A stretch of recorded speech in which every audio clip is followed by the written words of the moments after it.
how this came about, but many years later on tour, 2009, with the side group that we do, I'm in a group called House of Pain. Yeah. It's an Irish hip hop group, and then we put a super group years later called the Coca Nostra, and on that first tour, we passed through Kane's Ballroom. So I started looking around for things to do. We had 3 days off, and it occurred to me that my favorite movie perhaps may have been filmed here, and when I asked our driver, he said absolutely. He brought us to the drive-in, which still survives, and I was able to find the park, which is a block away from the Outsider's house, and then we were able to find the Outsider's house. This house looked like it did when they filmed in '82, but it also looked like 1967.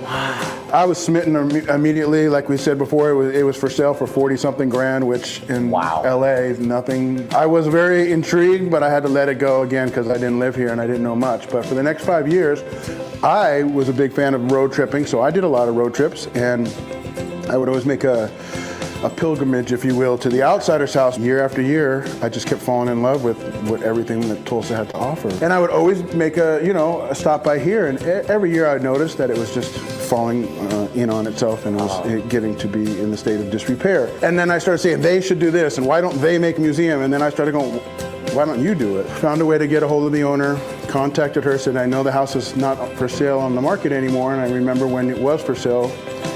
If you ever have the inclination to sell, maybe I'm interested. We made a deal. I thought I had stole it. When I got here and finally broke in myself, I realized that she knew a little bit more about the condition on the inside than I did. Okay. And that's when I started asking for help. I thought, clearly they're not. If this house could be had for so cheap and nobody was interested locally, maybe I didn't know what I was talking about. Maybe I was one of a handful of Outsiders fans still left. But once they found out, they came out of the woodwork. People started to help, and all I was smart enough to get out of their way. Yeah. So plumbers plumbed, and electricians, and people did our grass and did our chimneys and helped with the floors, and money started to trickle in, and we were like, I think I can. Before long. Originally they asked, how long will this take? I said, give us 6 to 8 months. It took 3 years. Wow. Triple what we thought the budget would be. But sure, again, it happened when it was supposed to happen. When it was supposed to happen. And that being said, I'm a perfectionist when it comes to doing this right. So when you come in this house, patio looks like it did in the movie, which it wasn't when I bought it. Everything in here has been meticulously gone through, scene by scene, the faux finishing, the stuff that's on the walls. If we've added any additions, it's just to give you a reference or so you understand and get the vibe. But you can go in every room that the movie was filmed in and stand in a scene where that greatness happened. Wow. And then it's mixed with the collectibles, which is we have the largest collection of Outsiders and C. Hinton known the man. Yeah. And I'm just glad it's back home where it belongs. And you have told me too, you love the movie, clearly. You're a fan of The Outsiders. That had a huge impact on you as an adolescent and growing up. That being said, what you've ended up kind of falling in love with is Tulsa too. Yeah, I fell in love with Tulsa. I fell in love with it. It's the people that make it. If you have a dream and you want to work hard, they'll help you do it. Yeah. It has rich history, starting from Native American to oil history. It's got beautiful downtown, the third largest collection of Art Deco buildings.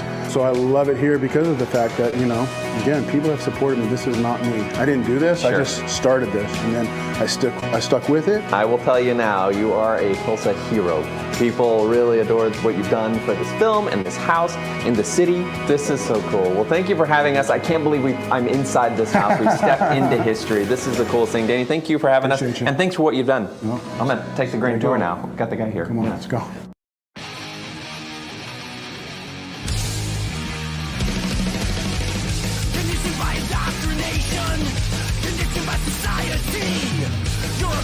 Digital age, a 21st century casualty. Open your eyes, you're losing control. Open your eyes, put down the phone. Conditioned by misinformation, it's just the media telling us lies. Decide the fiction from the truth.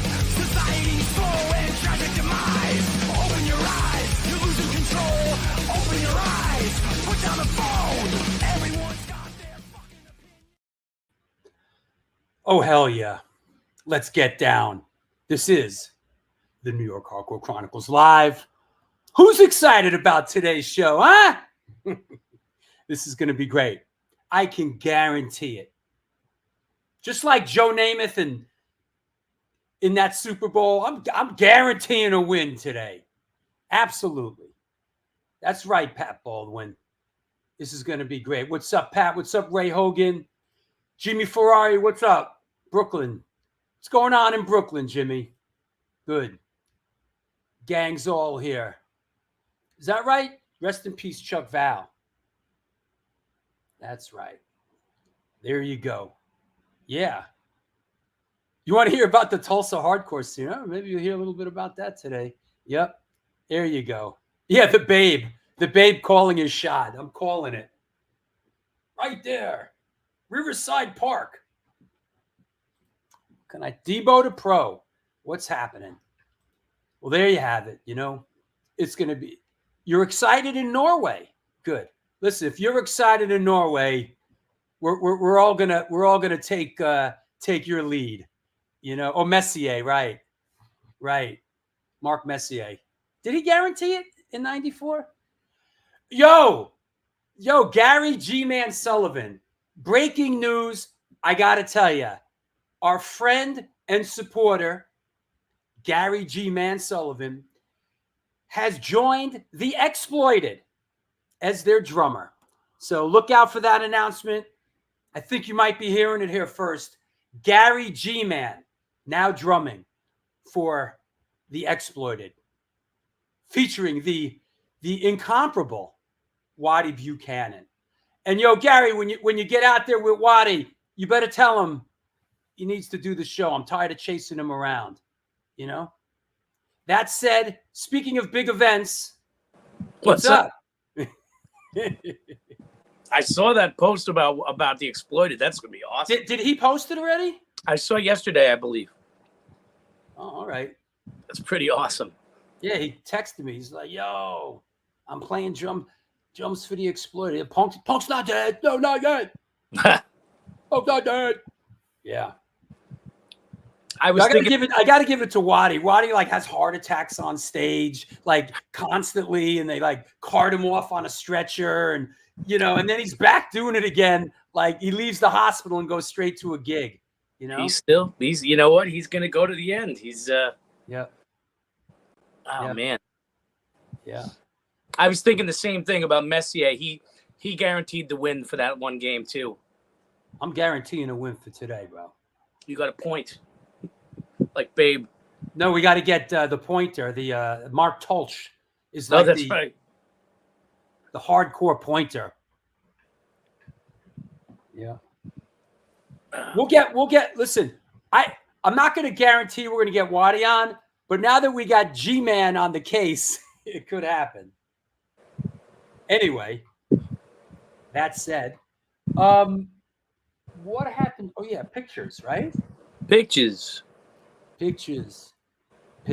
of Lily, oh Lily.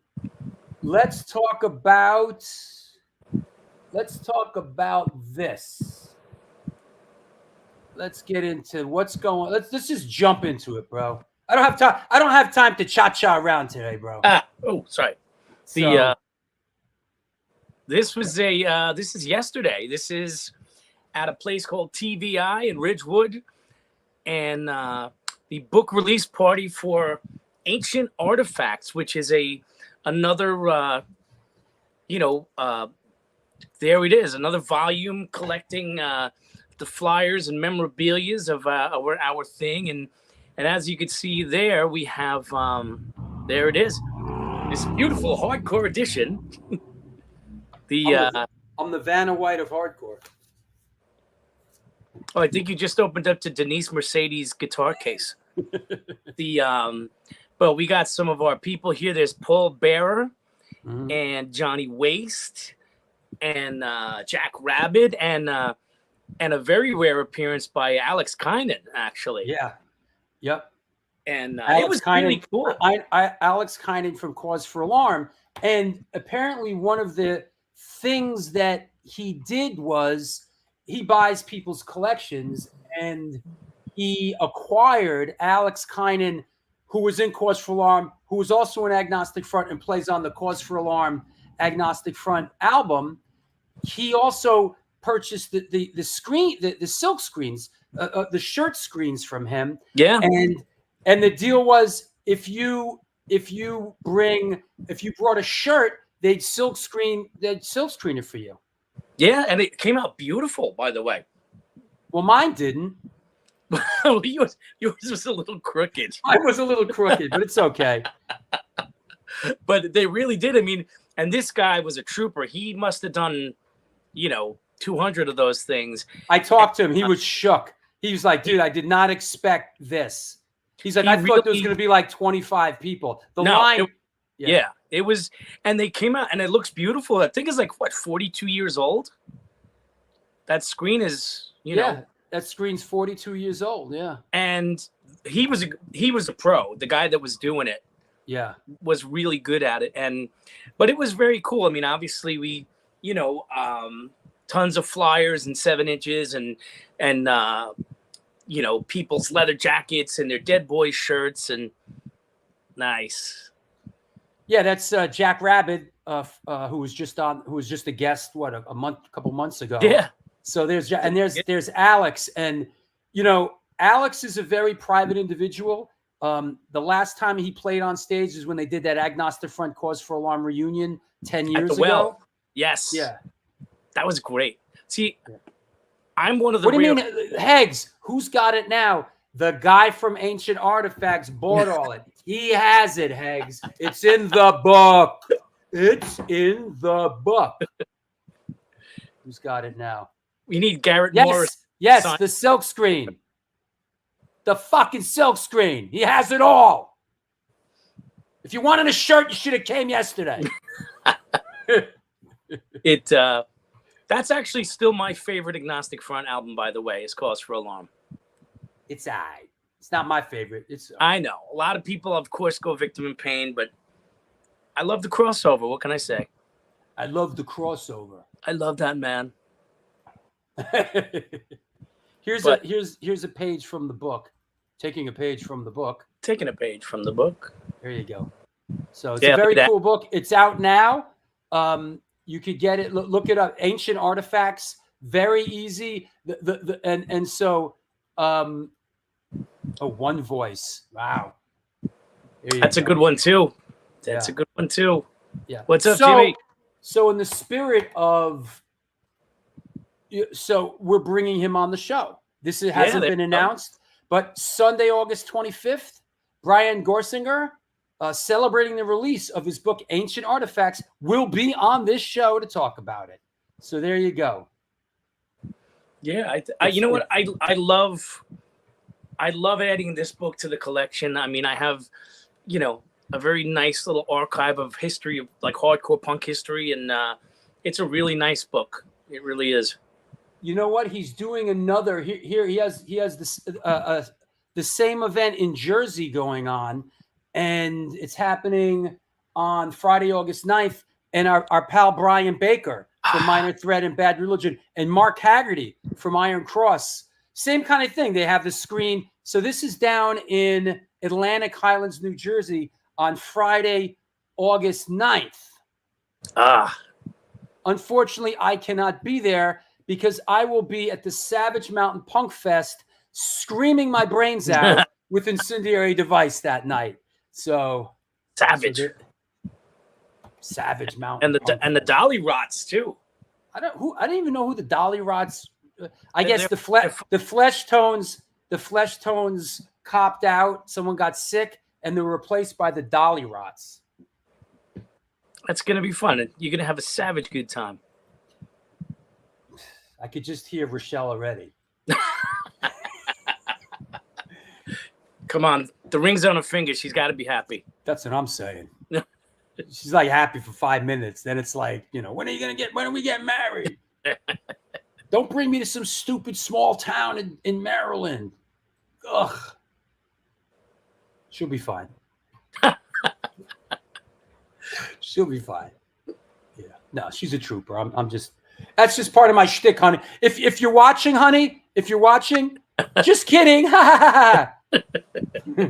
Fuck, I'm dead. Drew will tell you a story. All right. That said, let's do this. All right. I'll talk to you soon. This is going to be a good one. Have a good day. You have a good day first. This is it, the one, the only, often imitated, never duplicated, the New York Hardcore Chronicles Live. We are sponsored by New York Hardcore Comics, The Texas Silver Rush, DTFM Vinyl Distro, Generation Records, Mad Vintage, and 126 Hardcore Clothing. They're a streetwear brand for restless individuals who don't compromise. They're about being positive, spontaneous, and true to yourself. For years, they experimented with several printing methods and materials and collaborated with a large number of designers and illustrators, always giving room for fresh perspectives while retaining the hardcore attitude. Get in touch with them and ramp up your game at www.126clothing.com. That said, let's clear the deck. Let's bring our guest on. Let's make sure nobody's... Yo, Tim, listen, this is 2024, bro. What happened to Sid the Kid and Album of the Week? Bro, welcome back to the show, Tim. Glad you could make it. Sid's been gone for a while. Sid has been gone. And yo, Tim, I need to send you a shirt. Reach out, Tim. I have a shirt for you. That said, let me clear the deck. Let me get my intro. Clear the deck. What the heck? Here we go. Today's guest is an American rapper, art director, and entrepreneur hailing from Los Angeles, California. As a musician, he's known for his work with the groups La Coca Nostra, Ex-Supermodels, and of course, House of Pain. He's the executive director of the Outsiders House Museum and is the founder of the Delta Bravo Urban Exploration Team, which documents notable pop culture landmarks from film, television, music, and true crime. Please welcome, coming at us from Tulsa, Oklahoma, Mr. Danny Boy O'Connor. Hey, man. How are you, man? Good to talk to you, Drew. Yeah, good to see you. How's things in Tulsa? Things in Tulsa are fantastic, man. It is a breath of fresh air out here, and it's always good to visit LA or New York, but it's definitely good to live in the center of the USA, where the American dream is live and well. Yeah, I'm really excited that you're on, because doing my homework and researching it's such a great story of just how you landed out there and sort of you carved a nice life out for yourself out there, man. I mean, I must say, as somebody that it's gone through some similar stuff, it's like I see, man, and you're a beloved figure out there now. That's really great. It's it's nice. Yeah, no, listen, coming from where we come from, it's nice to be 55 and on this side of the dirt, and it's nice to have a purpose, and I think that was what was missing prior to that. So we can go into all of that, but yeah, good to see you, man, and it's a pleasure to be on the show. Yeah, we'll get there. Listen, we're going to take the horse where we're going to ride, wherever the horse brings us. We're going to go here. And what's up, Monster Ryan? Good to see you, bro. That said, let's bounce the ball back and forth a little bit. How did you come up? Did you grow up in a musical household? How did music come into your life? So definitely not. Well, so yes and no. So there's no musicians that I'm aware of or in my family, but my mother had a wonderful taste in music. And so I grew up on her Motown records, which was for me everything. I always say this, moving to LA when I was 6 years old, we moved to LA, and my nickname was Disco Dan, because back then all I knew was R&B, disco, and Motown. Sure. And we got to California, and the status quo was like Black Sabbath, Led Zeppelin, it was like arena rock or whatever. And so those were fighting words, so I'm proud of it now, but back then it was like, it was a slur to call it to, a white guy, Disco Dan, but I'll take what I can get and love it now. So yeah, I can relate. I went to public, I went to public school here in New York, and when we used to rumble with the disco kids, at John F. Kennedy High School in the Bronx, what are you? Are you rock or are you disco? It was like. It's a big deal. And you know what? It's so my love of music, I believe, comes from my mother. My mother used to dance when she was younger and was very like active in like nightclub and dancing at the Peppermint Lounge and all of that shit. So it was really close to her for that. So we used to watch, be young kids, and the babysitter would, leave. My mother would come home and she'd still be like dancing in the living room a few more songs before she put us to bed and whatever. And I'd be half asleep. But so it definitely comes from my mother. But there was never, in my head, there was never a chance that I was ever going to be doing music. Sure. I think the first band that I ever fell in love with was Kiss, I'm 55 years old. Sure. You said Joe Namath and then prediction, and it's ironic because growing up, I was born in Brooklyn, and then we moved to Staten Island. My father went to prison when I was 2 months old, so we got evicted from our apartment in Brooklyn. So we moved back in with my grandmother, and as a young kid in the 70s, the early 70s, like there was a handful of cult of personalities, and Joe Namath being one of them. Sure. He was way bigger than the sport of football. So you didn't have to know football to know who Joe Namath was. Absolutely. Pele was another one. Pele was like a hot name.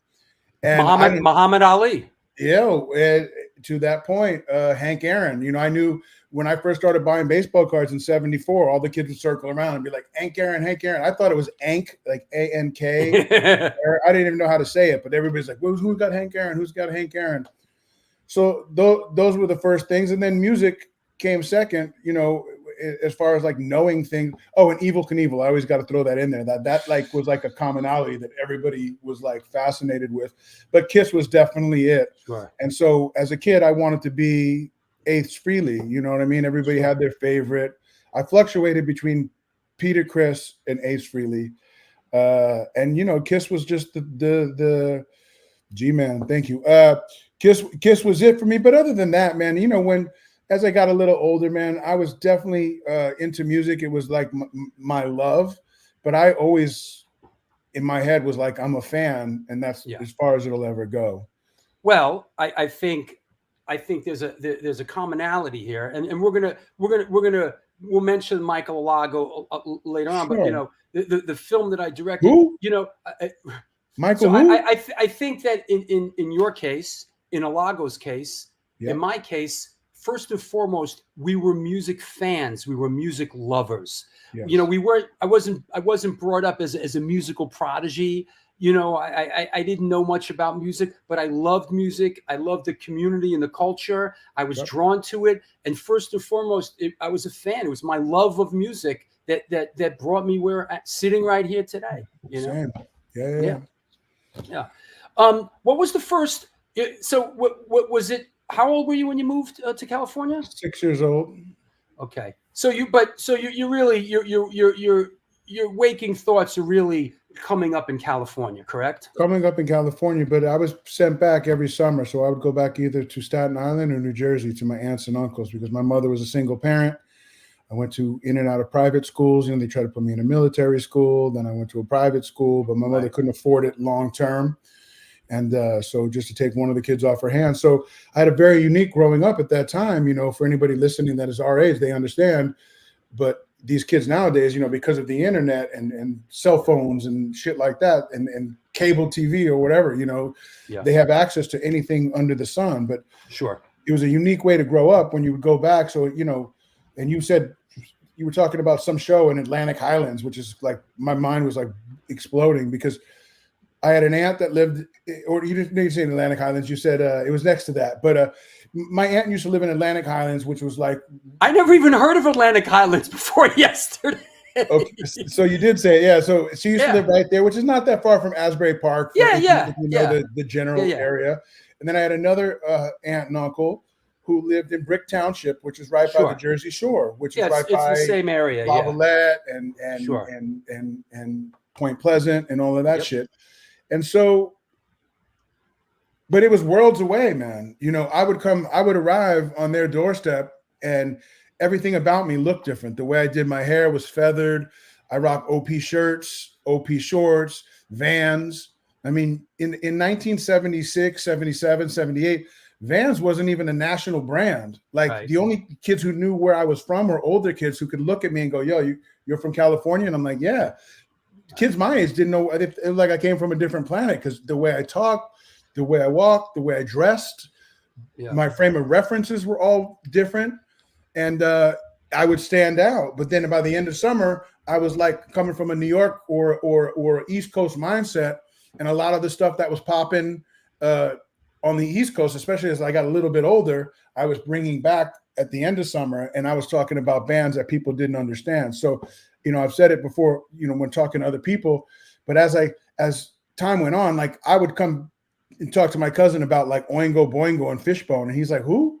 Like, it was like And I would come back with Curtis Blow and Run DMC and all of that stuff, 84, 85, 86. There was a lot of things that were coastal, like were popping on one coast, but maybe not so much on the other. I mean, LA was filled with like the advent of K-Rock, which was the alternative now was but it was a new wave station, and that ruled the airwaves. And then you had the old school rock, stations. Sure. And I landed somewhere in between those things because I liked all of it. But you touched on it, saying growing up in the Bronx. When I was a kid, man, you had to pick your team, and it was dead ass. Like everybody's what we call the Hesher.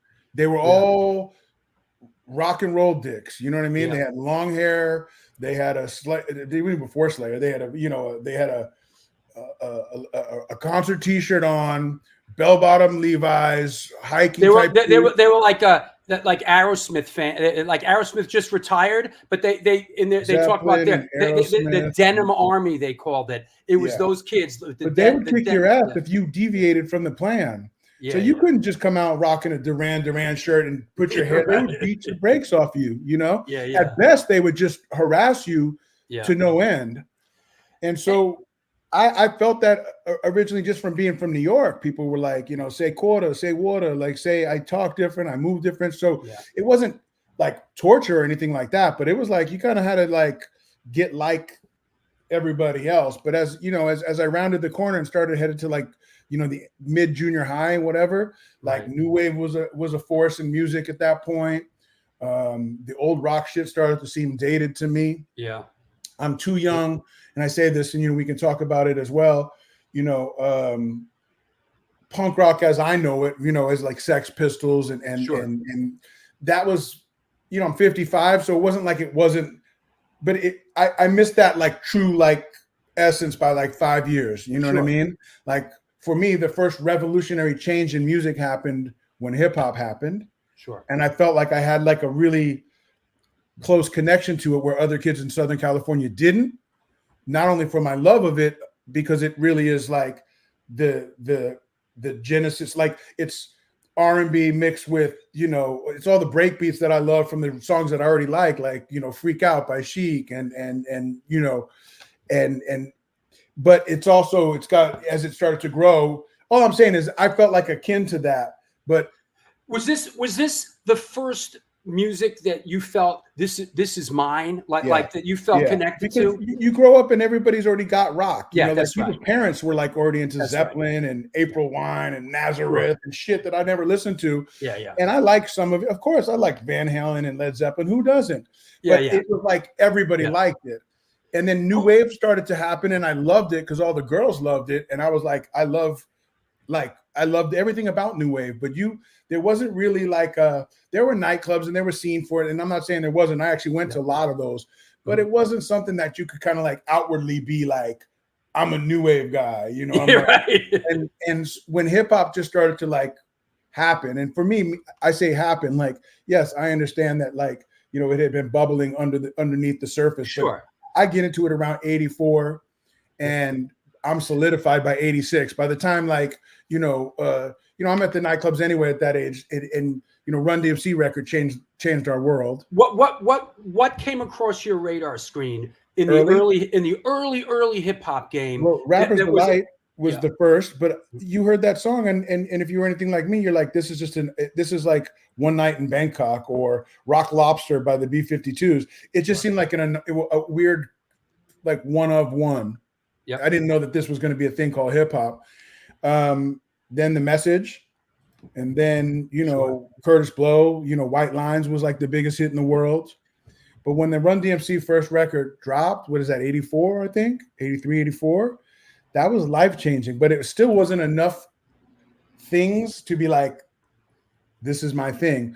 Right. It wasn't until I like breakdancing and Beat Street kind of like gave me the visuals that I was missing, because in Southern California and then in New Jersey at the boardwalk, I wasn't seeing like real b-boys.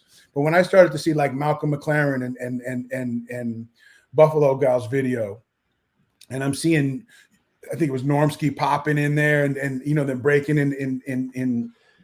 It was it was also the convergence. We talk about this often. At that point, there was a convergence of breakdancing, early hip hop, graffiti. These sort of things. Collided. And it was, like I said, community culture, and a lot of us felt like this is new, this is fresh, and I can identify with this. And I felt like I was at the ground floor of that movement.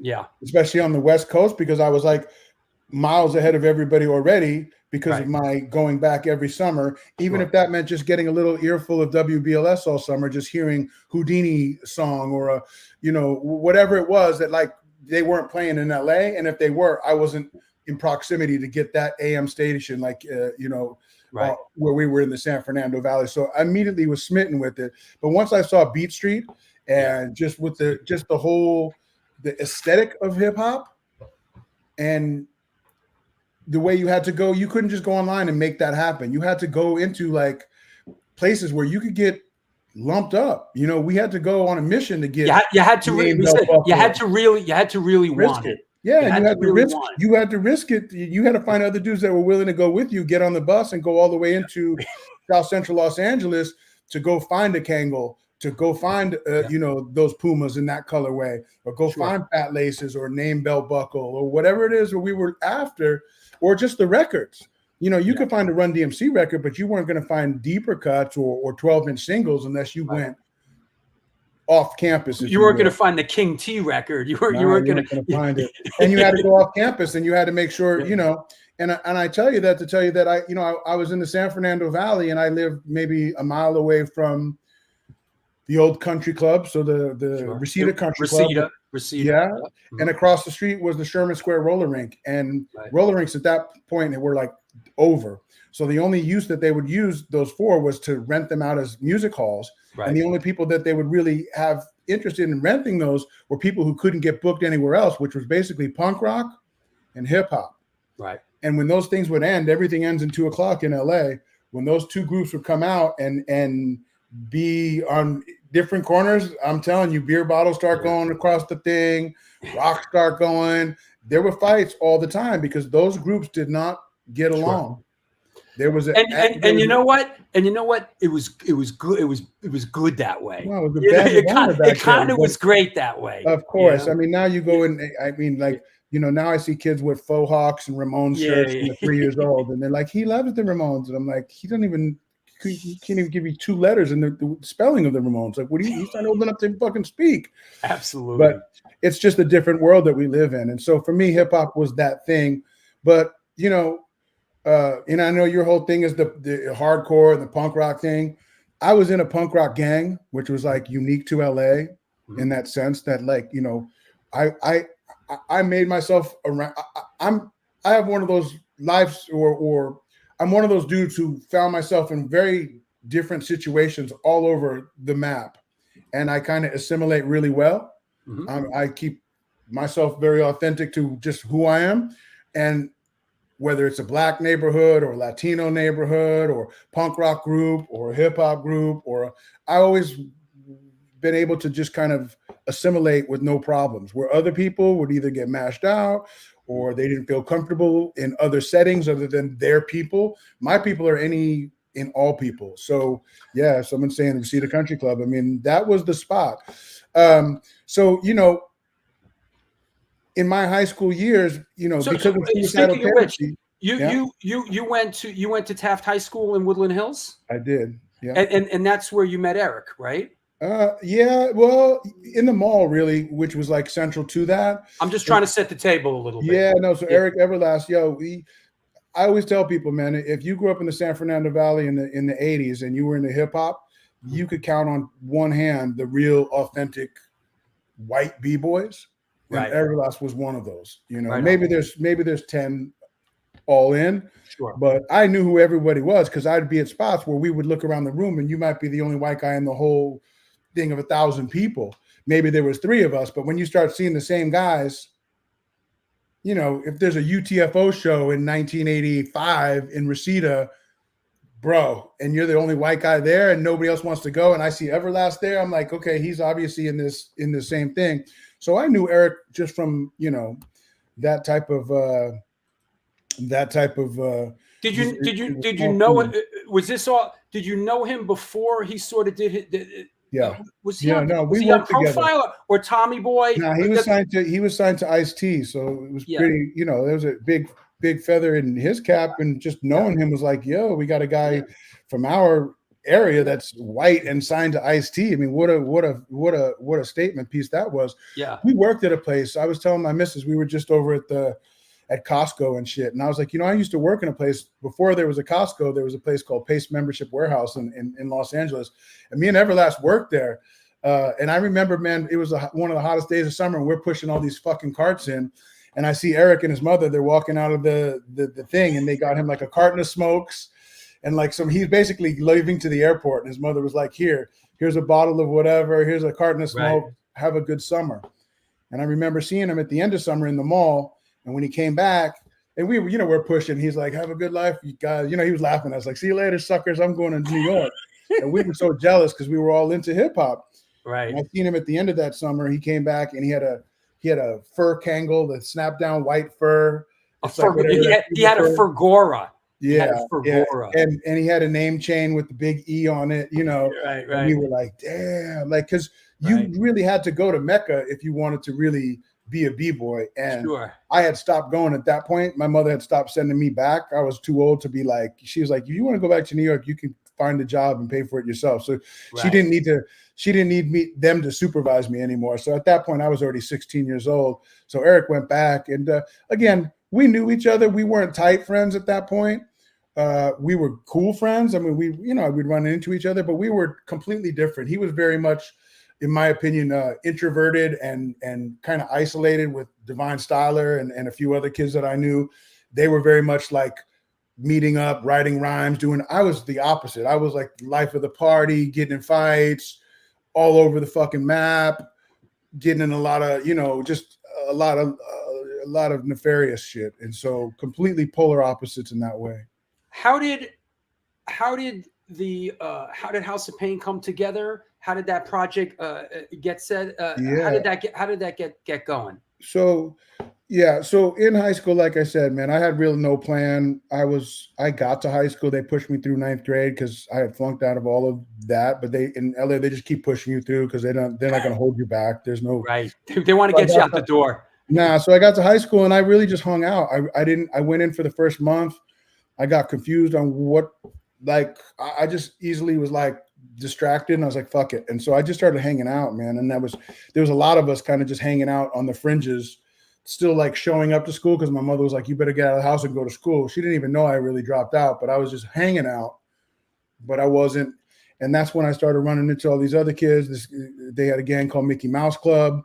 It was a bunch of these older dudes that were going to punk gigs, originally from the Lads, which is a known punk gang in LA Death Squad. Absolutely. And there was another gang on the other side of town in North Hollywood called FFF, which was like they were the real deal. And I think if you don't have context, or people look back and they're like, San Fernando Valley, a bunch of rich kids, but bro, don't sleep. There were the guy who started FFF, Ranger, people know in LA. He just was on the news. He ended up, apparently murdering his aunt, killing the dog, and then burning the house down and killing himself. I mean, these dudes were crazy fucking dudes, and they were up to no good, and we were all up to no good.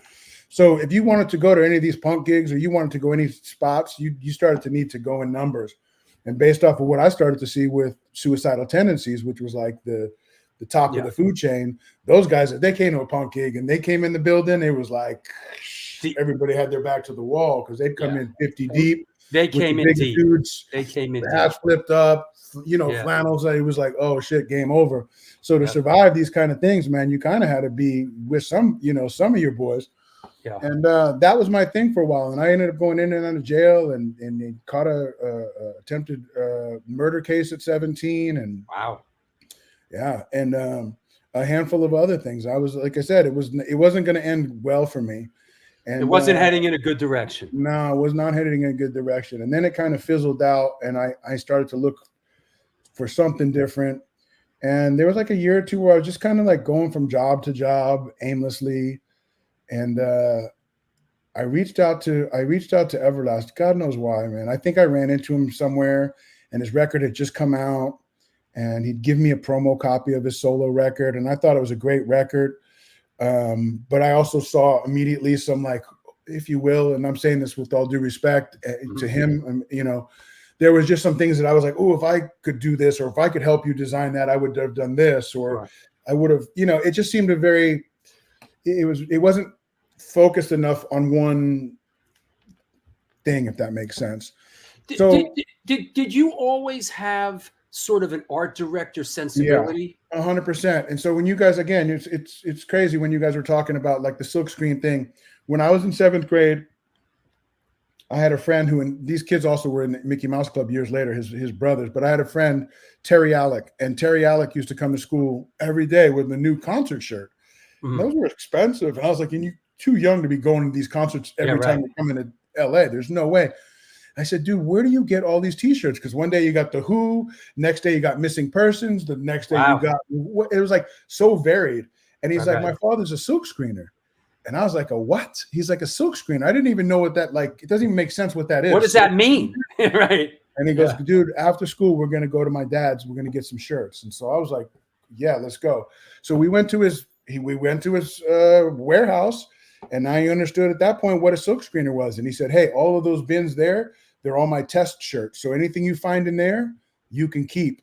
We were like, what? I was like blown away. So we went through the bins, and they were all off-registered, maybe a little crooked, like you said, you know, your shirt was when they hand did it. Yeah. Then it was all done by hand. Sure. And so there was everything in there, Madness and the English Beat. What they were doing was somebody was making bootlegs, and he was the printer, and then they were selling them out front of the venues. And, you know, just that was a big business back in the 80s. Right. And so you'd get a shirt that had Madness on one side and, like, you know, I don't know, the Police on the other. It had nothing to do with anything, but that's awesome. In 7th grade, you're like, dude, it's one of one, and everybody's like on your job. Yep. So I was like, I'm going to be a silk screener. That was like my whole, like, I can do this. And I always just had a knack for branding and logos. And like I said, a lot of that I attribute to, you know, Kiss and Kevin Aquan, the guy who was doing all the merch deals and the manager of Kiss, because, I mean, it was on everything from lunch pails to fucking makeup sets for Halloween. Kiss's branding was so clear and concise, and just you could put it on anything. And I was always like, man, I really would love to have something that I could take, like, the image and then, like, superimpose it on all of the lifestyle shit that we rock, whether that's a belt buckle or a shirt or a hat or whatever. And so I've always been fascinated with branding and logos. So did you create the House of Pain logo? Well, yes and no. I mean, yes, in the sense I stole it from, like, back in those days, everybody did what we did, which was take something that you loved. So it's a Mickey's Big Mouth logo. Yeah, this logo? That one is distorted because the Tommy Boy, the label, didn't want to use the original one that we submitted, which is the more known one. They were in fear that they would be sued or a cease and desist would occur from Mickey's Big Mouth. But I took the logo off the Mickey's because we were drinking the Mickey's, and it had 3 shamrocks, which was three of us in the band, and it had a guy with the shillelagh, and, you know, I had the shillelagh, and I was like, oh. So we did a flip, and my buddy back then had a big streetwear brand called Fresh Jive. So Rick Klotz, I brought all of the roughs to him. And then I remember Rick Fresh Jive. Fresh Jive was the biggest, and back in LA in 91, it was the biggest brand in the world. Rick Fresh Jive, he went to Taft. He's an alum. We had a lot of dudes that, you know, people talk about, you know, Ice Cube at Taft, and that's awesome, but my boy Brett Mazer, DJ Epic, who was doing Belle Biv DeVoe records when we were in high school, but was also in Crazy Town. You know, rest in peace to Seth, who just passed. He's one of us, man. He just didn't get the recovery that we got. Yeah. But you know, there was a nice little talent pool of people in the San Fernando Valley in those days. And you know, I reached out to Everlast, I think, in like 1990. You know, hip hop was on this last leg as far as I was concerned, man. By the time De La Soul's first record came and went, everything was kind of like heading towards this new, you know, grunge was like starting to rumble, even though it wasn't like fully realized yet. People were listening to, like, you know, Delight and you know, it was kind of like a techno, you know, pump up the jam and all, you know, hip hop became like secondary. You know what I mean? It was like the golden era was over, and nobody knew where hip hop was going. And I remember reaching out to Everlast in like 1990, and when I called him, I heard his mother in the background. She was yelling, get your shit and get the fuck out of here. I know what that's like. I've been through that many times myself. So at the time, I was doing this credit card hustle, man. We were reprogramming the back of credit cards, and we were doing big business, if you know what I mean. And I was, doing. That's some real LA shit right there. Yeah, it was. That's some real LA shit right there. My karma for years suffered, but I'm hopefully that in the chipped cell phones, you guys. Well, we were doing that too, but you guys were deep in that out there, we man. Were. We come out there and buy the Motorola's, the Skytex, So I knew a lot of people who were doing that, and I was in that heavy. So I was living with my cousin at the time, and he was down with that too. So we were just raking. We lived in a place called Moore Park, California, which is like 30 miles outside of LA. It's close to Simi Valley. It's one more town over. But we lived in a townhouse, and I had a Jeep, raised up on Mickey Thompson's with a Benetton steering wheel, and I had a GSXR, and I had all the outside shit. I looked like a drug dealer, and I called Everlast, and I heard him struggling with his living situation. I said, fuck that. I'll come pick you up. You can come stay with me. We'll figure it out. And when he got with me, man, he seen what we were doing. He was like, oh, snap. And so he stayed with me for a while. And I had just got done with the 2.5-year stint at a record store. I used to work at the Warehouse, which was the chain record store, the Warehouse. And by default, they made me the product manager, which meant I didn't have to work on the floor. And I was the guy who would unload the truck, take all the boxes, scan all the stuff, put it in the category of genre. Product manager. And then they didn't pay me the product manager fee, but I helped myself to just about every record under the sun. My record collection looked like a record store in itself, Sure. And my musical IQ went through the roof working at that place, because I was able to, I used to tell Ill Bill, it was a running joke, I saw a band called Celtic Frost, and I was like, oh, this is going to be great Irish music, Nowadays, you put the Google search away, you listen, you're like, okay, that's not Irish music. But when 1990, 89, 90, you had to buy that record to find out if that was Irish music. Celtic Frost, of course. Everyone go Brian. What are you talking about? It's like hardcore. But so I took that record in the back, I promoted it, and then I played it, and I was like, well, okay, false alarm. This is not like, Irish music. But I was able to do that with all genres. You know what I mean? So if the 24/7 Spies came out, I looked at the cover. I was like, they look badass to me. I played it and go, oh, this is rad. Or that's how I heard Sick of It All, because of KRS-One had did like a shout out on a record. This is KRS-One, Sick of It All, 1999. 1989, you suckers. Yeah. Anthrax is how I found out about that, because of the, Who's the Man, or I'm the Man, or whatever. There was some cross-pollination going on. There was. And you guys, and you guys kind of came into it a little bit later, but did you say when you got together, was there like a mission statement? Was there a mission statement? Was there like, this is what we're doing, like with House of Pain? No. So again, I'll put a visual here. Here's a picture to go with it. Yeah, that's from New York, man. That's already when we had already been popping. So I think if I'm, there's always, everybody has their story, and I'm sure they're sticking to it. Yep.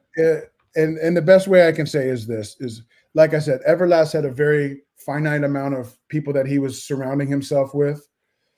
Yeah. And I had a very vast, like, love me or hate me, you knew who the fuck I was. And I knew a lot of kids, and I had a little bit of a, like, I had a gang, I had a little following, I had people rocking with it. We had a look, and that Mickey Mouse Club look was like, and it was appealing to him at this time of his life, because he was struggling to figure out what's next for me. He had just been dropped from Rhyme Syndicate. I believe his management let him go or fired him as well. And he didn't have any vision of what lied after House of Pain for him. And at the time, that must have stung a little bit. After Rhyme Syndicate for him, this is pre-House of Pain. Yeah. And I was because I love my record collection so much, back in the days, if you go, I'd get in somebody's car, I'd bring a few tapes with me, and I might have too many drinks and forget the jewel case or the thing, or lose it or break it. But I never wanted to come home and not have it. So I would make my own jewel cases for everything. If I lost it, I'd go to Kinko's and start making, typesetting and do it. Sure. And I had this thing, I was messing around with like a 4-track somebody had a 4-track, and we started making little beats based on like Beastie Boys Pollywog Stew record. Sure. And I was like, oh, we'll just do some like weirdo stuff on a track. And I called it House of Pain. And the House of Pain name came from a Oingo Boingo song called No Spill Blood. Oh, and wow. I'd just seen Oingo Boingo play. They hadn't played in years. They had a falling out with the label, which I think was his brother's label, or no, it was IRS Records, which is Stuart Copeland's brother. But they played a show, and they closed that last song with a song called No Spill Blood. And the chorus of that is, where do you go when you break the law? Back to the House of Pain. And it was kind of like, it was a statement piece for them. So all of that to say, Everlast saw this tape and he's like, what's House of Pain? And I was like, oh, he goes, I love the name. Is that a band? I go, yeah, it's a band. And I think Everlast learned a lot about alternative music before it was alternative music. I had a bunch of shit and I'm trying to think what it would have been, but it would probably be like everything from the Untouchables to I listened to a lot of like my flavor of punk was a lot of skate punk. So I liked Ill Repute and Aggression and Stalag 13. All that West Coast shit. Yeah, a lot of Nardcore shit or Agent Orange. Yeah, it's all West Coast skate shit. Yeah. And it was more aggressive and like rah shit. And so he started to go, oh shit, this is like a whole new world for me. But House of Pain stuck out to him, and I was like, yo, bro. House of Pain was something we were working on. He's like, man, we should do something together. And I was like, nah, we should. But my whole thing at the time was like, and I never said this for a long time because I felt somewhat that it may be misconstrued, but I don't, it is what it is. And I don't mind telling my story. I was so in love with hip hop and the culture. And then around the late 80s, man, there was this influx, or, mid to late 80s, there was this influx of like 5%ers in hip hop. Which, if you know what that is, and if you don't know, my understanding that it's a sect of Islam, but it's a prison sect, meaning it's a religion that was kind of amalgamation of pieces of Islam and pieces of street shit. And a lot of your favorite rappers, Big Daddy Kane was talking about it. Wu-Tang later was talking about it. Mm-hmm. There's a lot of Poor Righteous Teachers and X-Clan and whatever. Brand Nubian. So, I'm like, the biggest hip hop fan and in the trenches all these years, and white guys are calling me Wigger, they're calling me Disco Dan, and that's they're not doing it to my face, but they got people, they didn't like it when you deviated from the plan. Sure. And all of a sudden I'm starting to hear this white devil thing be thrown around, and I'm like, white devil. And next thing you know, I'm like, one of my favorite new groups, Public Enemy, tells me Farrakhan's a prophet, and I think you ought to listen to what he could say to you. What you ought to do is follow. So I looked into some Farrakhan shit. You just couldn't go on the internet. But whatever I found at the Sloss and Swap meet from the Muslims that were out front selling bean pies in the magazine they sold. But they had a Farrakhan Speaks thing, and I listened to it, and it said the number one ill. It was saying basically the ills, all man's ills are because of the Caucasian and blah blah. I was like, whoa, my heart was broken, and I was like, man, my favorite rappers are not loving me. And I went home and I remember telling my mother, do we have racism? Are we was my father, because my father was in prison most of my natural life until he was murdered when I was 17. She was like, fuck no. He was in the Attica riots. He refused to fucking take part because, they held the shovel to his neck, and he still was like, nah, he wasn't, we don't have that. And he's like, your family, my mother explained it very simply. She's like, your family came here from Ireland 50 years ago, leaving the oppression of being Catholics in Ireland. And even though that wasn't her side, it was my father's side. She was like, that's your family. You guys are, so we don't have any of that in our fucking blood, in our family. We don't get down like that. And my mother definitely never would about any of that shit, like I said. So I was like, boom, that's it. I'm a fucking Irish guy, and that's my identity. And if I'm going to be in hip hop and feel good about it, that I don't feel like I'm in something that I'm unwelcomed as a white guy, whatever that means, other than my skin, I'm like, yo, bro, I'm a fucking Irish guy, love it or hate it, so fucking what? And that was like the edict. So when we started to do our thing, Everlast was like, yo, my great grandmother is Irish, and then Rita Rose Mulligan, I remember he saying that about his grandmother, and everybody has a little bit of Irish in them if you look, Sure. And he was like, that was like it was refreshing to him to find like tough white guys like me and the guys I was running with, and they loved him. And we started to just click up and do our thing. So now we were running on that shit. Now, but originally that was the concept. That's what we were going with. But we were working on shit on and off. When I say he was kind of working on a lot of shit, and I wasn't always there. Mm-hmm. And he started to forget the memorandum, and he started to work with Quincy Jones III, which is Quincy Jones's son. Yep. He did a lot of really cool records, but he was like an R&B rap producer, you know, and he did, at the time he did LL Cool J's 16 Shot to the Domes, which is a very much commercial type of hip hop record. And Everlast was kind of like trying to do something similar. And I was like, yeah, I felt like, okay, this is probably House of Pain is just like a pipe dream. We're never really going to do it because he's starting to do some other type of hip hop. Sure. We were a band for a while. He brought in this funk band and it just wasn't. And then he ran into Muggs from Cypress Hill, who we knew from 7A3, which they were originally signed to Rhyme Syndicate as well.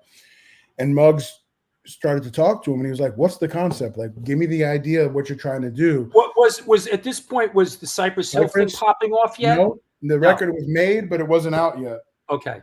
But he knew that it was coming out, and he knew he had the power to bring records to Rough House or whoever. Sure. And he said, let me hear the concept of what you're trying to do. Because at that point, you needed something. You couldn't just be like, I rap and I'm solo. He was like, I have a group. It's called House of Pain. And then he loved the name Muggs. It always was a good idea to have a movement around you, a community, a culture, not just here's a lifestyle. Not just to be some random guy who just was like, I do that too. Yeah. So immediately Muggs loved the concept. He loved the Irish thing. And he loved the name. And that's great. You put it in context. In 91, when we told him about this, there was House of Pain sounded more like Celtic Frost than it would, like a hardcore band, than it would have been another. Yes, Muggs is a New York guy for sure. It just wasn't what you would think. Back then it was MC so-and-so and Danny Boy, or we weren't doing and DJ whatever with him. Yeah. We were House of Pain. Here's our logo. We dressed like Suicidal Tendency type dudes because we were out there. Everlast shaved his head, was wearing flannels and Doc Martens. I was wearing old man slacks and gas station, biscuit shoes and flannels, fedora caps. We just had and that's how a lot of kids in Hollywood were doing anyway. All the cool kids in Hollywood were looking like State of Grace, Right. Movie, 3/4 length leather jackets, fedora caps, baggy slacks, white T-shirts. And we just were off to the races. And Eric went to Muggs's house. He did 3 songs. He did Jump Around, Put Your Head Out with Be Real, and Come and Get Some of This. And we started sending those demos out. And immediately we started getting offers. And did you sort of handle the art direction as far as you could on those demos? And I know sort of, historically, there was a little bit of a scrum, a little bit of a House of Pain bidding war. Why did you guys end up on Tommy Boy? So it's a great question. In a nutshell, and again, this is all, Everlast may have a whole different remembrance of it. But I know what I know. I know that we were offered, I think, $300,000 from Charisma, which had Right Said Fred at the time, I'm Too Sexy for My Hat. And we got a $100,000 offer from Tommy Boy. And we took the $100,000 offer. And the reason would be that Tommy Boy had the bona fides, if you will. If you were a white hip hop group and you signed to Charisma, you might be looked at more of like a Vanilla Ice, Marky Mark, and the Funky Bunch. Right. But if you signed to Tommy Boy or Def Jam or something like that, it's legit. As a buyer of hip hop, that if you're on those labels, they're certified, and they're certifying you that this is legit. So we were absolutely enamored that Tommy Boy wanted to sign us, and Monica Lynch was the reason why. I remember Monica. Monica, great. Yeah. Love Monica. She really was like the champion for us over there. Right. Later, Albie did, work the records and all that shit. But Monica will always be like my favorite person in the world in the record industry. And she said, Danny, I looked in that bin of thousands of demos and I saw this logo and I saw your 8x10 of you guys, and you guys look like you could have been my brothers. That's awesome. I thought, this is fucking crazy that these guys are trying to rap. Let's hear what they sound like. And the first song she heard was Jump Around, and she was like, it was a no-brainer. There is some justice in this world. Once in a blue moon, you know, when the stars line just right. It's a great. That's a great story. And so we were off to the races. And you know, if I had and I think I could speak for all of us, if you had a list, and you know this from sobriety, you know, when you get newly sober, they say write a list of all the things that you want to accomplish, or and they always say look at it in a year if you stay around. And you will definitely most likely have sold yourself short on what you thought you could accomplish, what you thought was possible. And we just thought, listen, if we don't ever have to work a real job, basically, you know, working at the sanitation or working, you know, some fucking dead end job, it would be enough. And overnight, I mean, we were selling out concerts and breaking records, and biggest video on the summer that year for, you know, MTV. It just Lenny from Crazy Eddie, who grew up in Yorktown in Manhattan, says Tommy Boy Records on First Avenue between 90th and 91st Street. All the fight scenes and Jump Around were Yorkville kids. Nothing was staged. That and some Albanian kids. There was Albanian kids for no reason up at the St. Patrick's Parade. Those were the kids that were biting the tops off the beer bottles, and they were headbutting people just because they had nothing better to do. Those kids were no joke too. So there was a lot of drunk Irish kids, and there were some Albanian kids. I didn't even know what Albanian kids were until 91. So the hand plays out a little bit. Jump Around, Shamrocks and Shenanigans, Butch Vig with the remix that was dope. The record goes platinum. Wow, what an exciting time, huh? Yeah, I mean, and listen, platinum doesn't sound like a big deal now, but I think it ended up going double platinum eventually. But you know, keep in mind, and I keep this in mind, that like EPMD went like gold on their first record, which is like, and that was still like a monumental, like one of the classic, you know, must-have records of all time, in my opinion.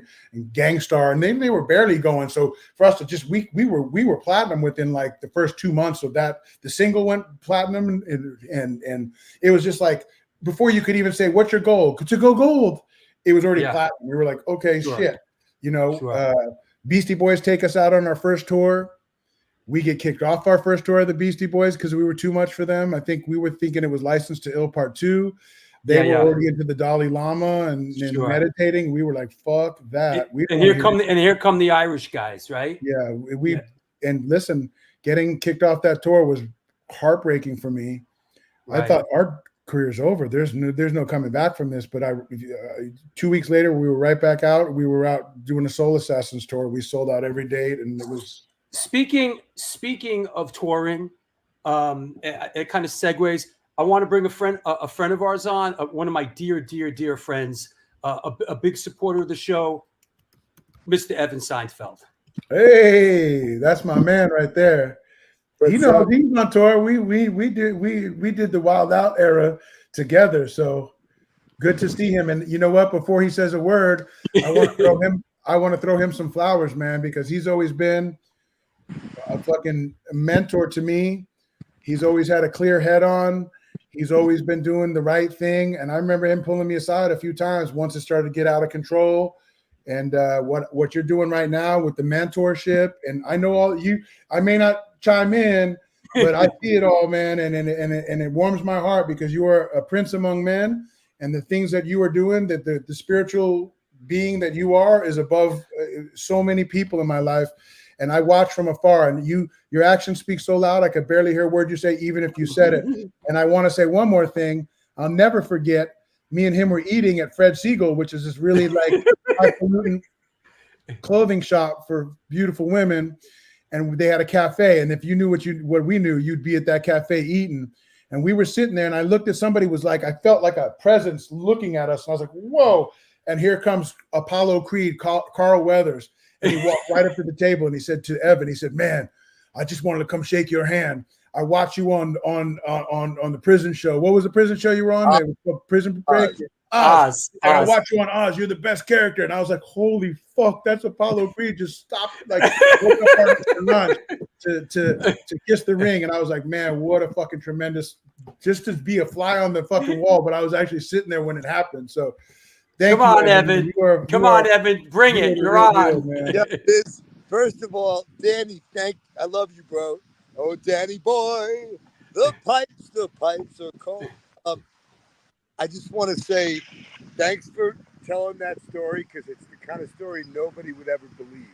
Yeah. If I said, hey, maybe the greatest character actor of all time, Carl Weathers, aka Apollo Creed, because in the moment that was happening, Drew, we didn't. He was wearing like a hat and glasses and armor, and he was like incognito. And I thought, we felt the presence, and I was like, "Yo, this big dude's headed over this way." And Danny Boy's like, "You grab him, and I'll like stab him," you know. And we were like getting ready. Like I was like jujitsu guy at the time. He's huge, this guy, but I could take him to the ground. There's two of us, you know. Yeah, man. Danny, thanks, bro. I watch everything you've been doing as well from afar. You know, social media is good and bad. It lets us peek in and peer in, but sometimes it prevents us from picking up the phone. You know, so now I'm seeing you and I'm hearing you. When Drew told me you were going to be on, I said, let's ambush. Let's fucking. I was like, we spent some wild time on tour back in the day in the early 90s, you know. Great times. House of Pain, Cypress Hill. It was like Korn, Los Angeles, you know. Hey, can I show a clip real quick? Sure. I got a clip, and this is in my own personal archive. You know, this vast archive I have, and I sort of vaguely, I was like, don't I have? And so this is a clip. This is House of Pain and Biohazard performing together here in New York City at the Roseland Ballroom, doing Shamrocks and Shenanigans with special guest Scott Ian from Anthrax.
Well, there you go.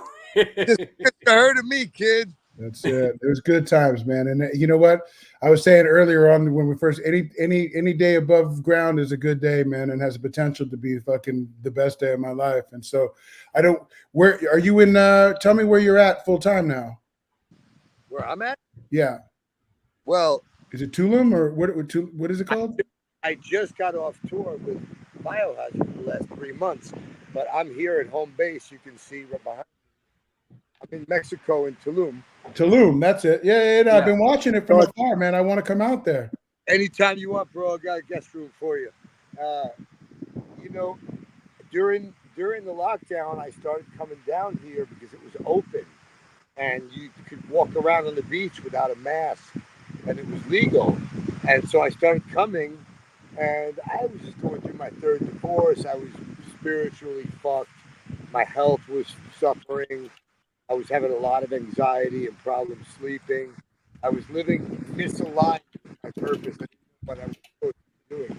I came down here, and every time I was here, I would be happy. And all of my friends, Drew, our friend Ross, and my son Sammy, who you've known since he was a baby. Sammy's turned 30 already. Somewhere I got a picture of Danny Boy holding Sammy as a baby. I have been. yeah, I came down here and it was like I was so happy, and everyone's like, "Why don't you just fucking stay there? Like you don't need to be in fucking LA." But you know, we grow this great attachment to the idea. I need to be in the mix. I need to be balling at a certain level of some fucking bullshit story we tell ourselves.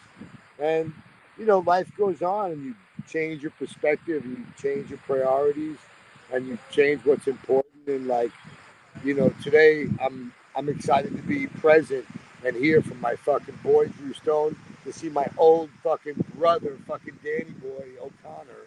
Fucking love you. We went through so much, like, of our formidable youth, like figuring out who are we? Are we kind of hip hop guys? Are we kind of bikers? Are we kind of gangsters? I don't know. We're kind of all of the above, but we're really just like funny, soft-hearted guys, really, who just like fucking adrenaline and like life on the edge, you know. And you know, we've seen each other go through lots, man. You know, I love your passion for the museum, Danny. You know, we haven't talked about it, but love it. Well, you know, top 10 movies of all time. Hey, take a piece of fucking history, something important, do something nice. Giving back some way, you know. Everybody finds their way. You know, today we had a mentorship meeting. It's a meeting like this, but instead of 3 guys, Drew's been on the meeting. There's 15, 20 guys, depending on the time of the week. We have an app. You can find it in my Instagram bio. It's mentorship.circle.so. We have an app. But the topic was, what if you only had a little bit of time left? What would you do with your life?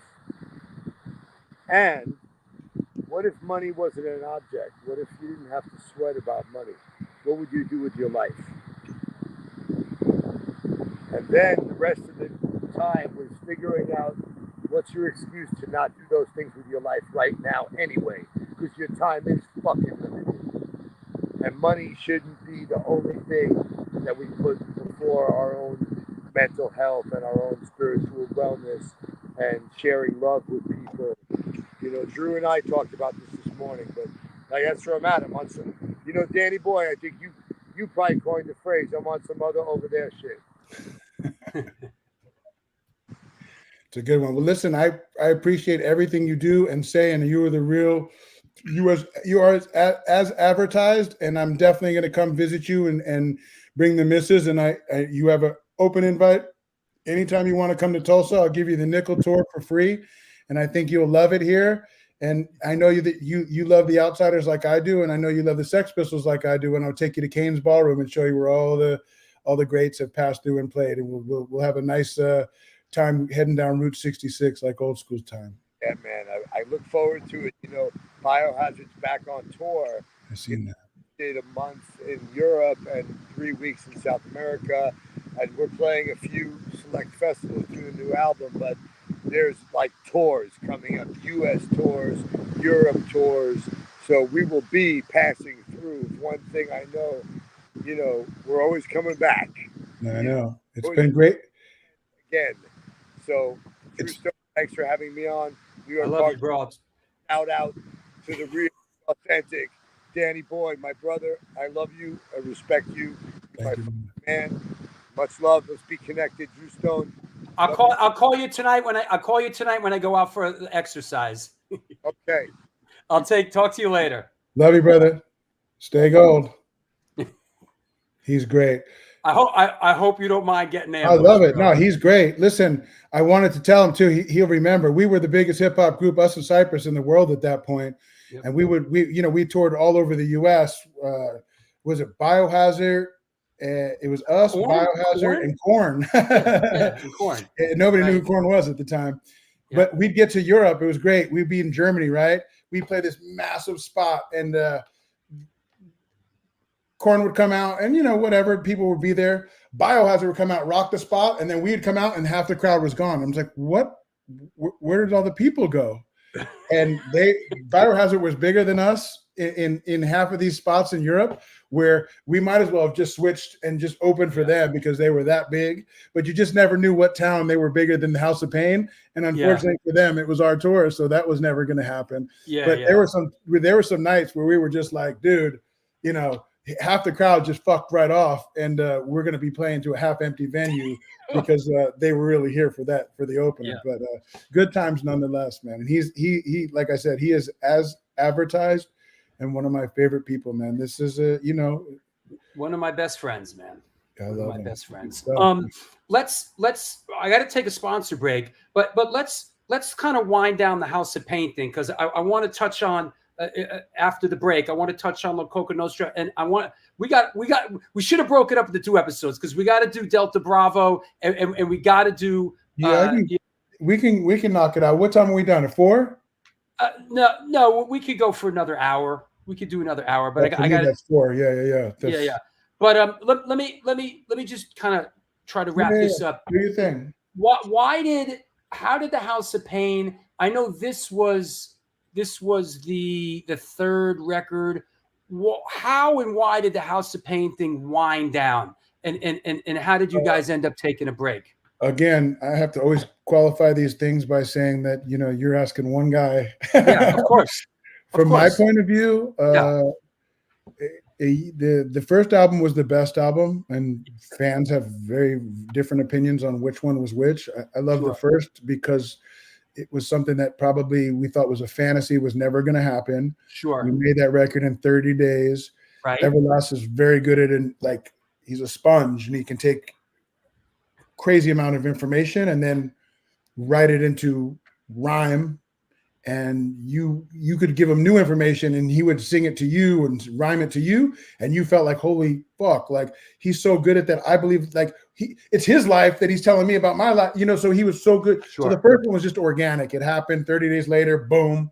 Second one was cool, but there's an old, and you know this probably as much as anybody else in music, there's an old saying, you have a lifetime to make your first record and a year to make your second. And that's if the first one is a hit. So all of the energy that we had put in and the vibe to the first one, you have the element of surprise, and you have all of the things, like I said, a lifetime worth of material.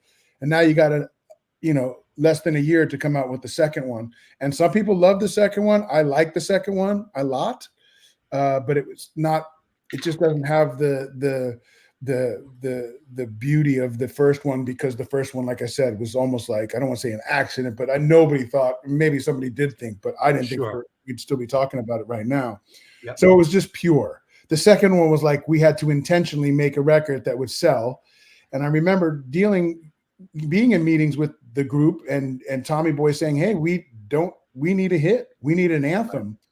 And, you know, Everlast was adamant about not writing anything that was an anthem. And I remember being on the fence about it, because I'm like, I want to support my boy, and Everlast kind of, you know, he knows what he's doing, but I'm also like, dude, play ball, like give them what they want. Mm-hmm. And, you know, to put that in perspective, you know, Naughty by Nature, OPP was the biggest hit in the world for them, the first record. Second record, they did, hey, ho, hey. I mean, not much of a stretch writing wise, but it was a massive hit. I think it probably sold more than all of their things combined.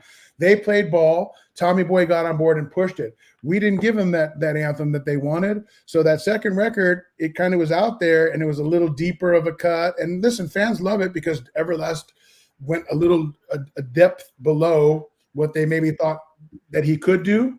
And he kind of took them deeper, and they realized, okay, he's, again, as advertised as the real deal. But by the time we come out of that record, it sold half as much as the first record. You know, the things started coming back down to earth. There was some complications between Everlast and Muggs business-wise, because Everlast was the key member, because he signed to Muggs, Muggs signed to Tommy Boy, and we signed to Everlast through, you know, so there was this weird splintering. It's not the way to do it. We were too young. We did. But if you know what you're doing and you're trying to fuck everybody out of their shit, or let's not say fuck everybody out of their shit, that's a little bit much, but you want to take control of it. If anything goes wrong, that's the way you would do it. It's the old infamous production deal, right? Yeah. So we were signed to Everlast as a production deal. He bought the rights to the name from me for $1,000.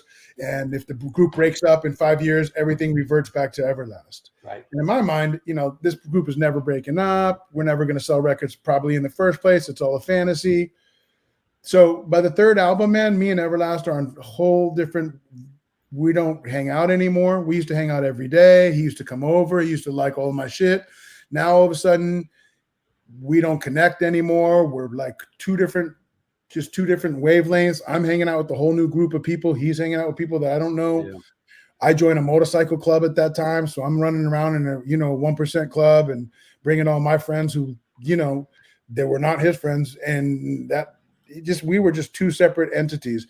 And then my belief in my heart is that the third record, and fans love it. I'm not going to tell you that it's a bad record, but it's not a House of Pain record as far as I'm concerned. It's an Everlasting Friends record. Mm-hmm. And my suspicion is that he was going to quit the band by the second record, tried to pitch Tommy Boy about doing his Killer Rhyme Click, which was him, Divine Styler, and another dude, Cockney O'Dyer. And they were interested probably, but they were like, House of Pain is the brand, and we don't see that your new project is going to do anywhere near what House of Pain could do. So he kind of merged that group with House of Pain. So on the third album, there's 5 people in the group. Wow. And people love it. If you're a hip hop fan and you love that type of hip hop, I've heard nothing but good things about the third record. But I'm going to tell you that the vision and the vibe and the whole House of Pain Irish shit is my shit. And none of that was included on that third record. So if you just like boom bap hip hop with Divine Styler and Everlast going back and forth with a little reggae thrown in, it was a great record. Fed Up was one of my favorite jams on it with Guru, and it was like a flip of a Gangstar song.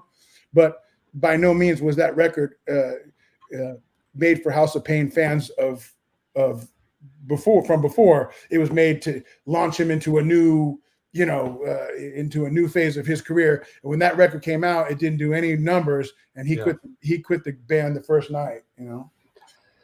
Well, there you have it. Yeah, no, it makes sense to me the way you're laying it out.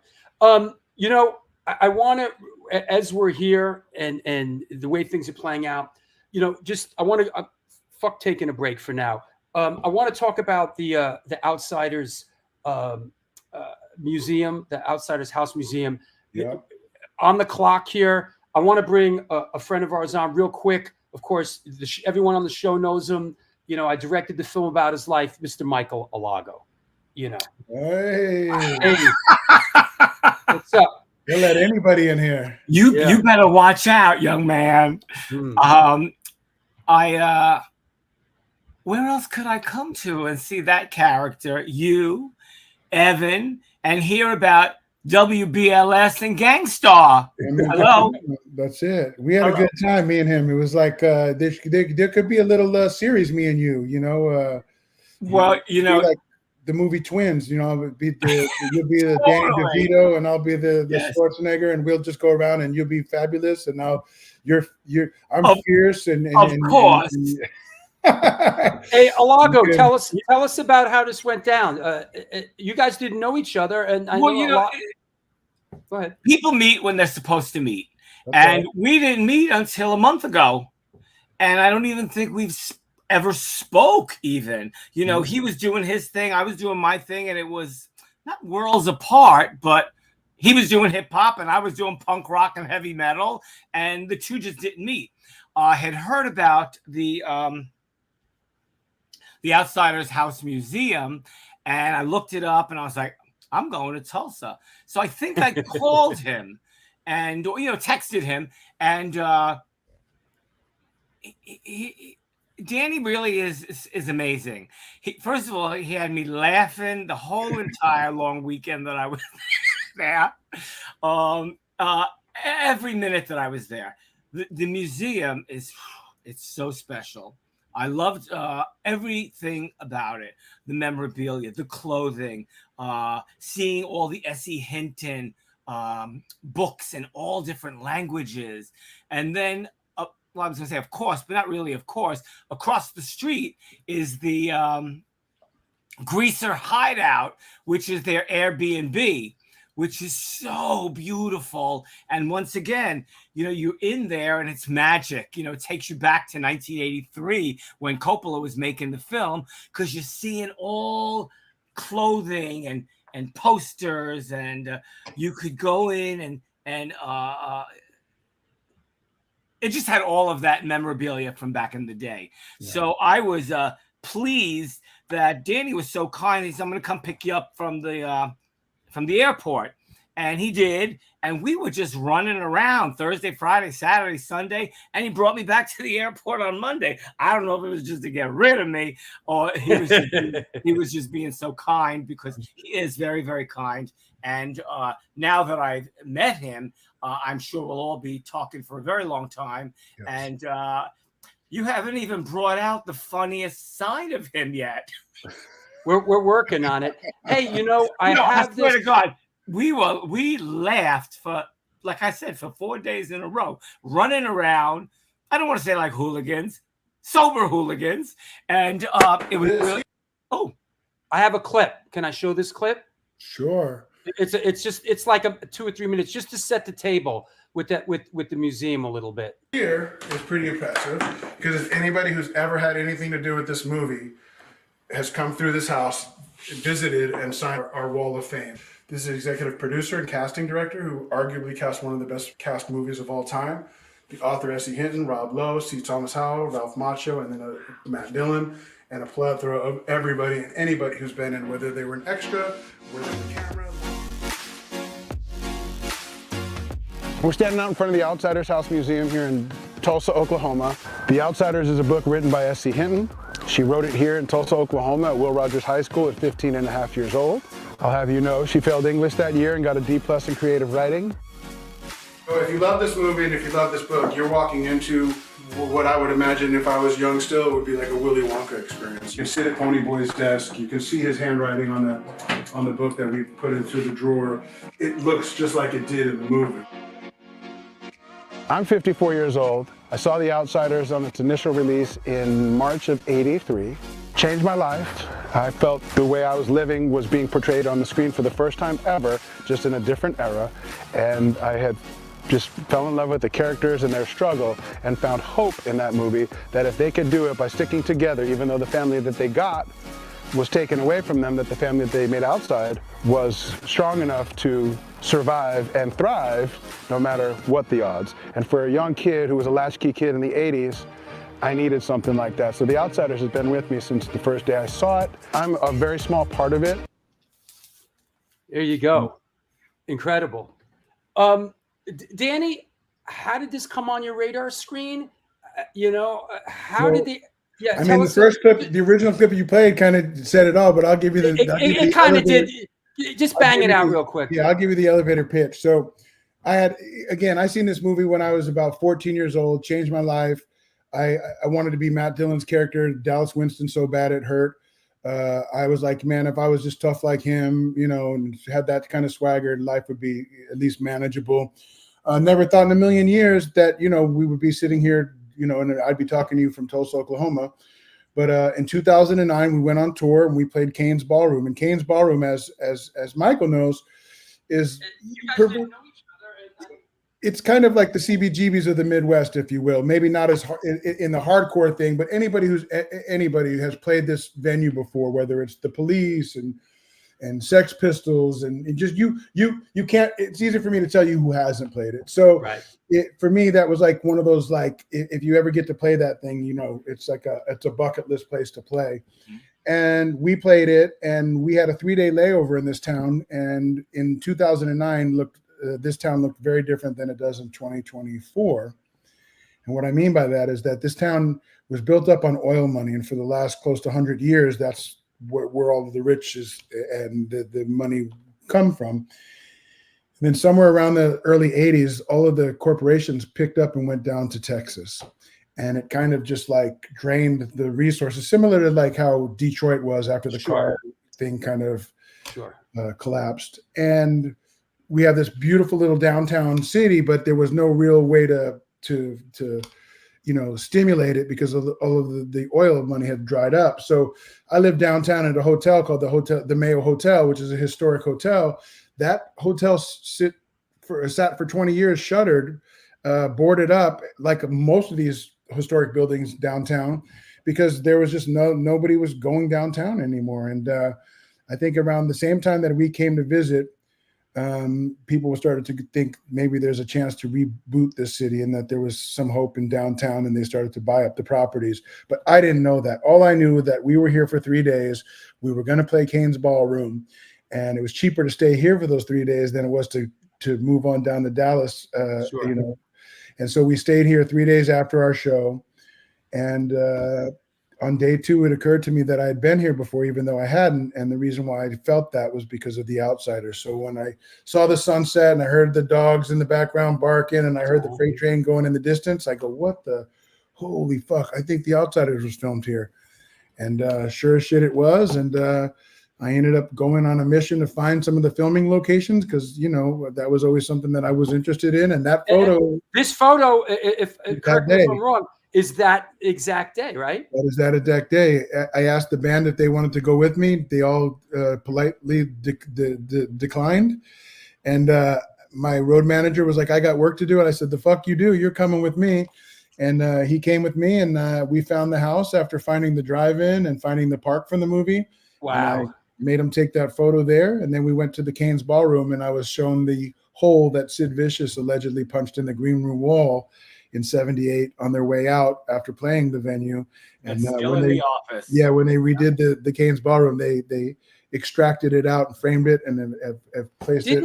Alago, didn't Metallica play there in back in the day? They did. I believe they played there in the 80s. They played there, and not only did they play there, when they came and played the BOK Center, which is our big Barclays type center, James went across the street and took his photo out front of the Canes just for old time's sakes. So. That's absolutely. And I think when I was there a few weeks ago, didn't Canes turn 100 years old? Yeah, I think so. And the Pretenders just played like 2 nights ago. I just missed that, man. I should have, and I heard it was a banger too. She still got it. So yeah, it's and someone's hidden right now, believe it or not, Tulsa's got a rich history. It sure does. From the Church Studios, which has been resurrected by our friend Teresa Knox, which is Michael's new friend. It was Leon Russell's studio, the Gap Band from here. Right, the Gap Leon Band, Russell's, that's right. I love Danny took me to the Gap Band house. That's it. I took him to where the Gap Band grew up, and there's just this really incredible vibe here and music history here. This is where J.J. Cale was doing a lot of his stuff. Sure. He's an Okie, and he landed. Call me the breeze, cocaine, like that. And that's who. And Clapton came through as well, and then stole all of Leon's guys, and that's the Tulsa sound. So he had like all of those dudes.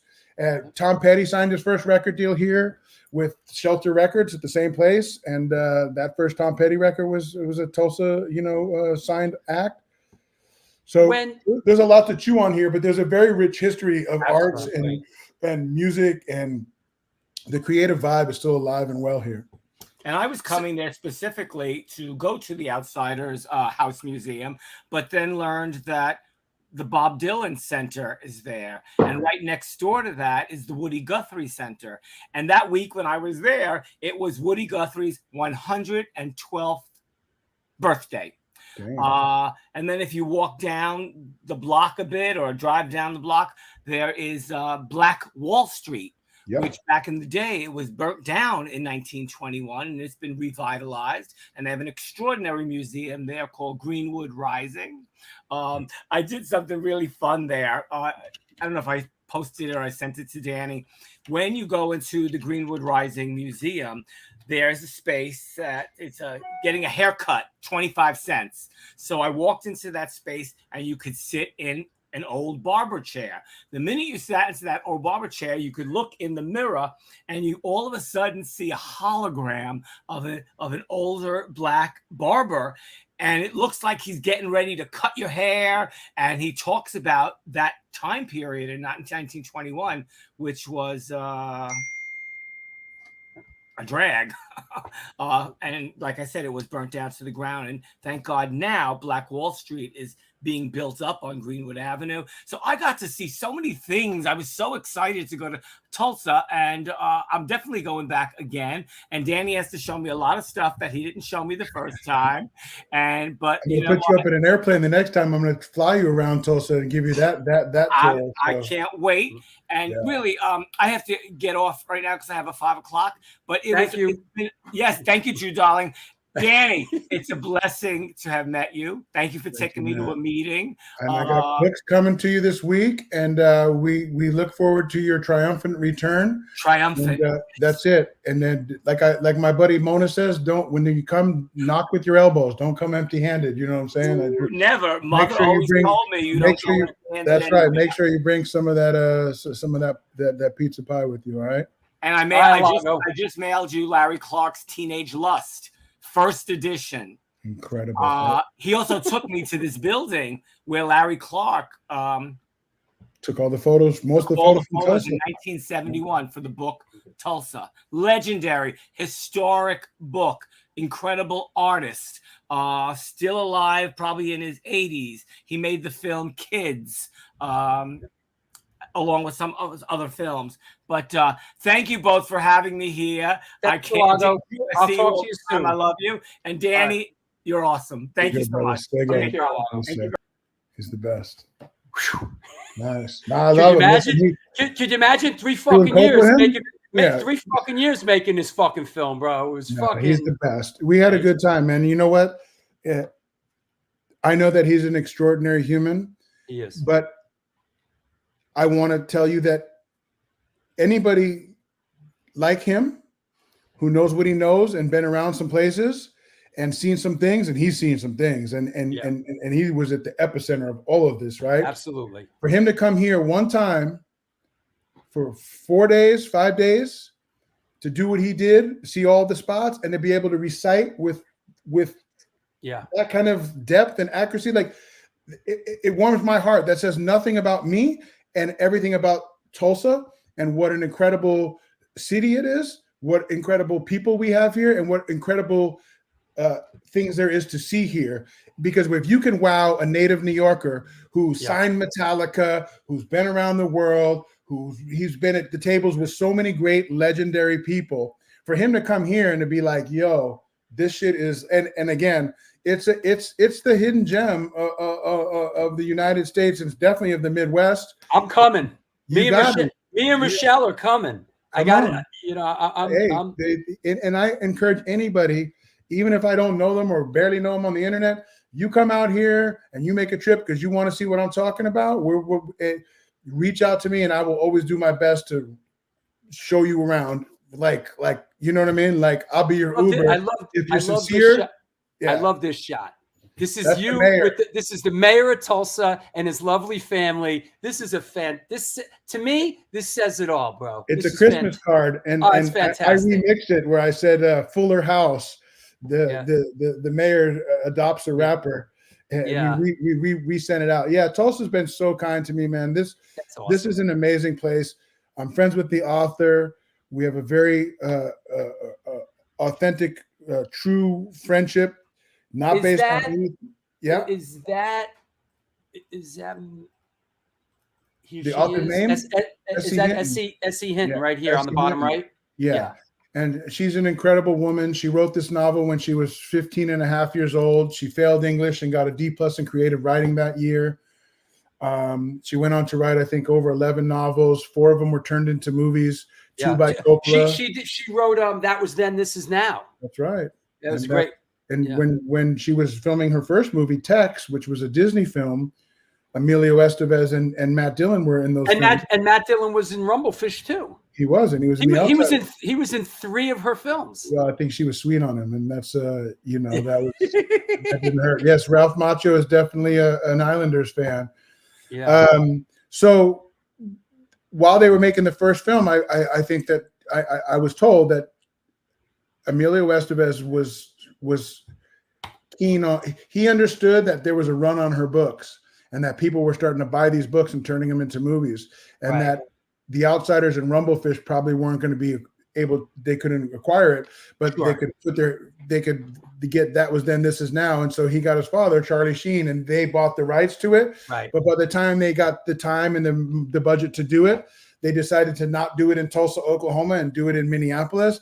And it was already 85 or 86. And if he would have done that movie in Tulsa, it would have been a classic, because we as Tulsans would appreciate it in ways that it wasn't appreciated when they made it off campus. And it's a great book. I read that's a book that I read as a teenager and that resonated for me. It was That Was Then, This Is Now is a fantastic book. Well, listen, to that point, I just seen a thing where they were honoring in New Jersey Eddie and the Cruisers, and the town that was all about has embraced that legacy, and because it put them on the map. And that's how Tulsa is. If you write here and you produce here and you film here, we're going to adopt it like nobody's business, and it becomes a classic no matter what. So it's too bad that they didn't film that here.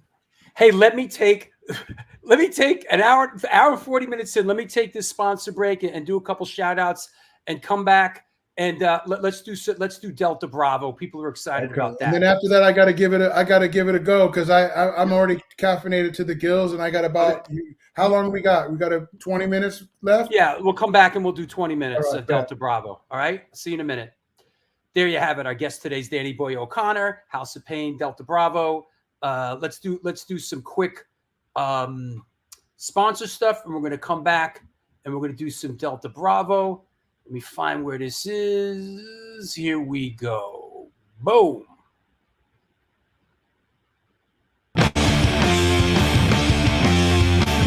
Since 1992, Generation Records has been a mainstay of the New York metropolitan area music scene.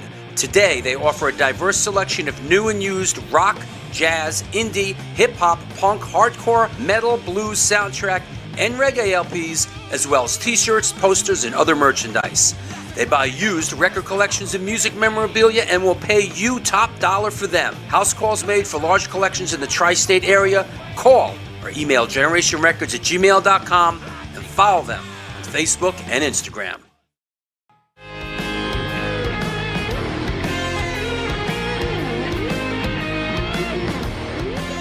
Will that be cash or debt? Do you mean debit?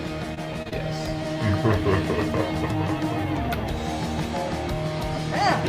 Sorry. Another eternally satisfied customer.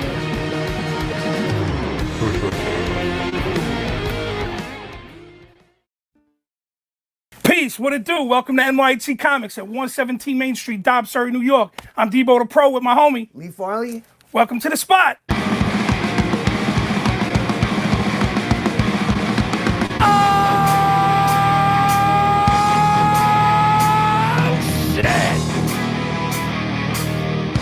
Specializing in yesterday's and today's comic books, rare CGCs, toys, collectibles. Got skateboards, old school tapes, Magic the Gathering, Warhammer. Video games, original art pieces by your favorite New York City and worldwide artists.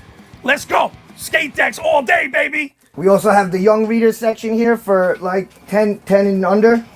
The Pops. People love the Pops. Star Wars! We are New York hardcore. We always rep the scene. Let's get it on.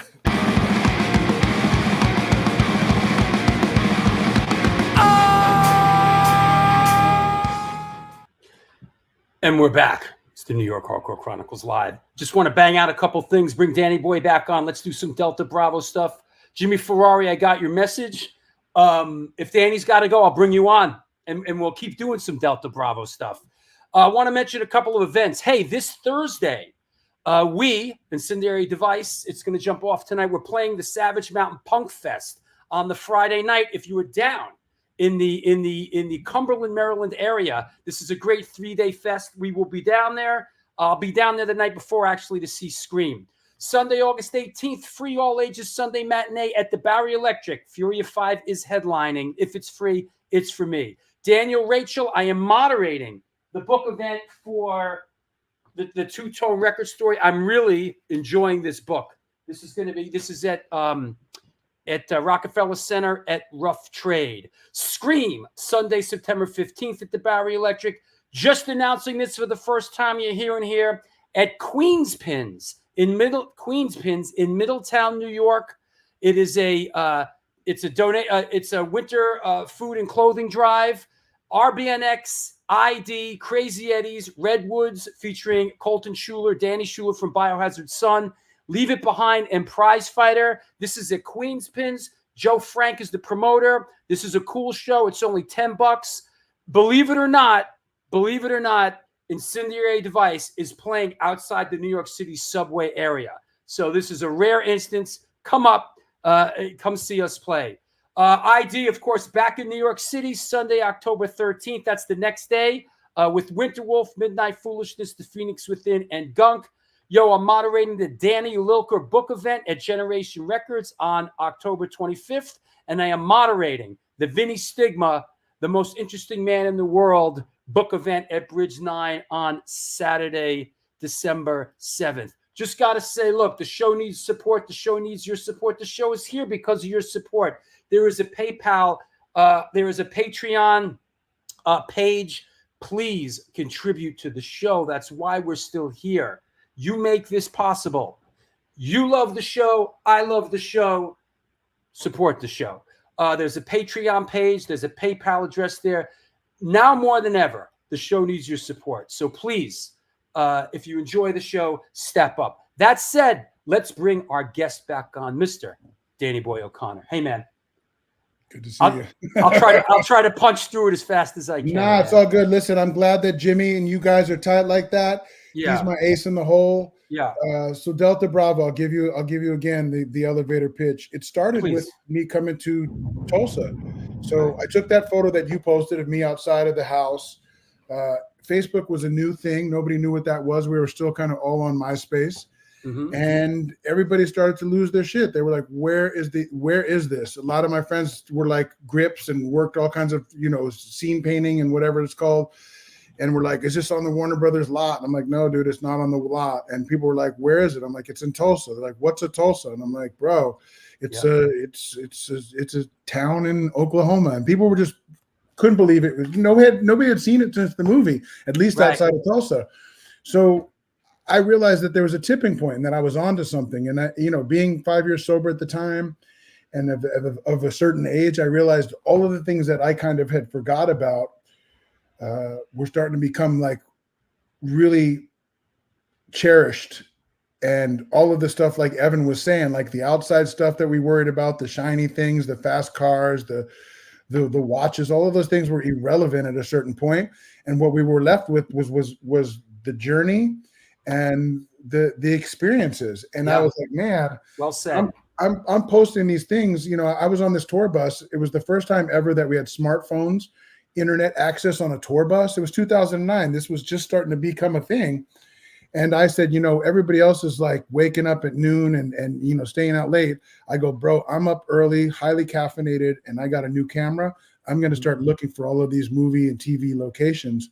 And like I always do, I start every project with a good logo and a name. So I took the old logo from the old Red Line trolley cars in Los Angeles, which is our Delta Bravo logo now. Yeah. And Delta Bravo is just military, Alpha, Beta, Delta. So Delta Bravo is just Danny Boy's urban exploration team.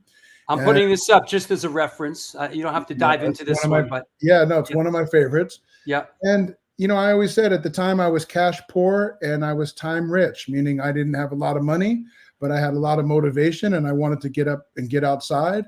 And the internet was this really useful tool now that you could literally drive around with a laptop or your smartphone, pull up pieces of the case. Where Stand By Me filmed? It was filmed in Oregon or wherever. Sure. And then what town is it? And if I map this out, can I go up to this town and maybe find the bridge? And I Google all the bridges, steel frame bridges in Brownsville. And then they would be like, boom. And maybe someone said, hey. And I started to just go after these things with a vengeance and started to post them on the internet. And as we started to post, people started to get like really interested in what I was doing. And so much so I was starting to get, I started getting courted by everybody in Hollywood. And it started with Mark Brunette from Survivor and Shark Tank. They called us in for 3 different meetings to turn it into a TV show. And we met with about 20 different production companies in Hollywood, and all of them had a different reason why they loved everything about it, but they thought we should do something different. And I was like, dude, it's not what we do. You know, this is heart and soul. You know what? They kept getting hung up on, like, what do you get from this? What do you take? They wanted like a Pickers, like an American Pickers. Right, we go to the Fast Times house, we go to Stacy's house, we get to the pool, and we extract the diving board and we sell it for $1 million to a fan. I was like, dude, we don't destroy that. We're there just for the mission, to see it, to honor it. Yeah. And it's the shit that happens between us getting in the car and us finding the location and all the people that we meet in between, the coffee breaks, the whatever. And so like you said, the beauty's in the journey. Yeah, you know, the beauty's in the journey. It's like an old 60s thing. It's like an old Merry Pranksters thing. You know, the journey's in the, you know, the trip is in the journey. Yeah, you know, no, it's not. And that's what we were missing. And I think, you know, it was one of those things where I thought, like, my generation, I'm 55, and Generation X is like, we're ready to look fondly upon those things in the 80s that was kid stuff after a certain while. We're like, I don't give a shit about that anymore. Now it was like, man, those were actually really cool. And again, there were years that I was too cool for school. And because I was a brand and a band and the branding guy, I was so focused on trying to make my thing work that I forgot that I was also a fan first. And Delta Bravo allowed me to reconnect with the fan that I was of pop culture, of music, of anything that was inspiring, that got me to where I was at one point with House of Pain, was all built on, you know, the stuff that I learned as a kid from the TV, from the record, from the whatever. And I will say that, you know, my generation, our generation, we were raised by those things, man. I mean, Fonzie was like, you know, I looked up to like TV characters and got information from them more than I did in the house that I lived in. You know what I mean? Because nobody was telling me how to do anything. Mike Damone from Fast Times at Ridgemont High, I mean, that 5-point plan was genius to me as a kid, because I didn't have an older brother that I knew of at the time. So can I ask you a couple of my favorites, just for some quick, from what I understand, this, let me play this real quick, play this clip here. Originally, when I started off doing this location scouting / urban exploration, this was always on my hit list. To us, the Fast Times at Ridgemont High pool is the Holy Grail. And since '82, nobody's been able to actually see the pool. So it just seemed like the impossible thing. This is going to be great, Brad. Just like the highlight of the day. The owners are uninterested in letting anybody, you know, behind the gate. And I know many people have tried and failed. And we figured, you know what, if we can't go through the gate, we'll go over the gate.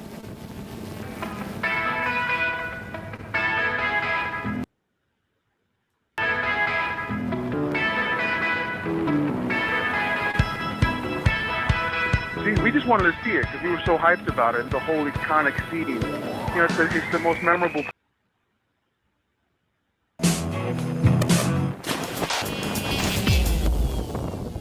Was that one of the Holy Grails? Yeah, for me it was the Holy Grail. And tell us about it. Yeah, I mean, listen, when I was in New Jersey, I went to see E.T. on its initial release in '82, and the trailer before E.T. was Fast Times at Ridgemont High, and I was like, that's where I live. That's what I'm thinking. Everyone's like, shut the fuck up, kid.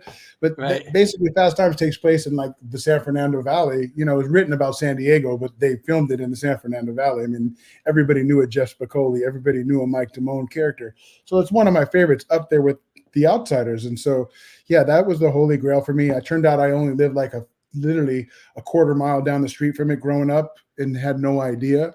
But in a nutshell, that's what we do.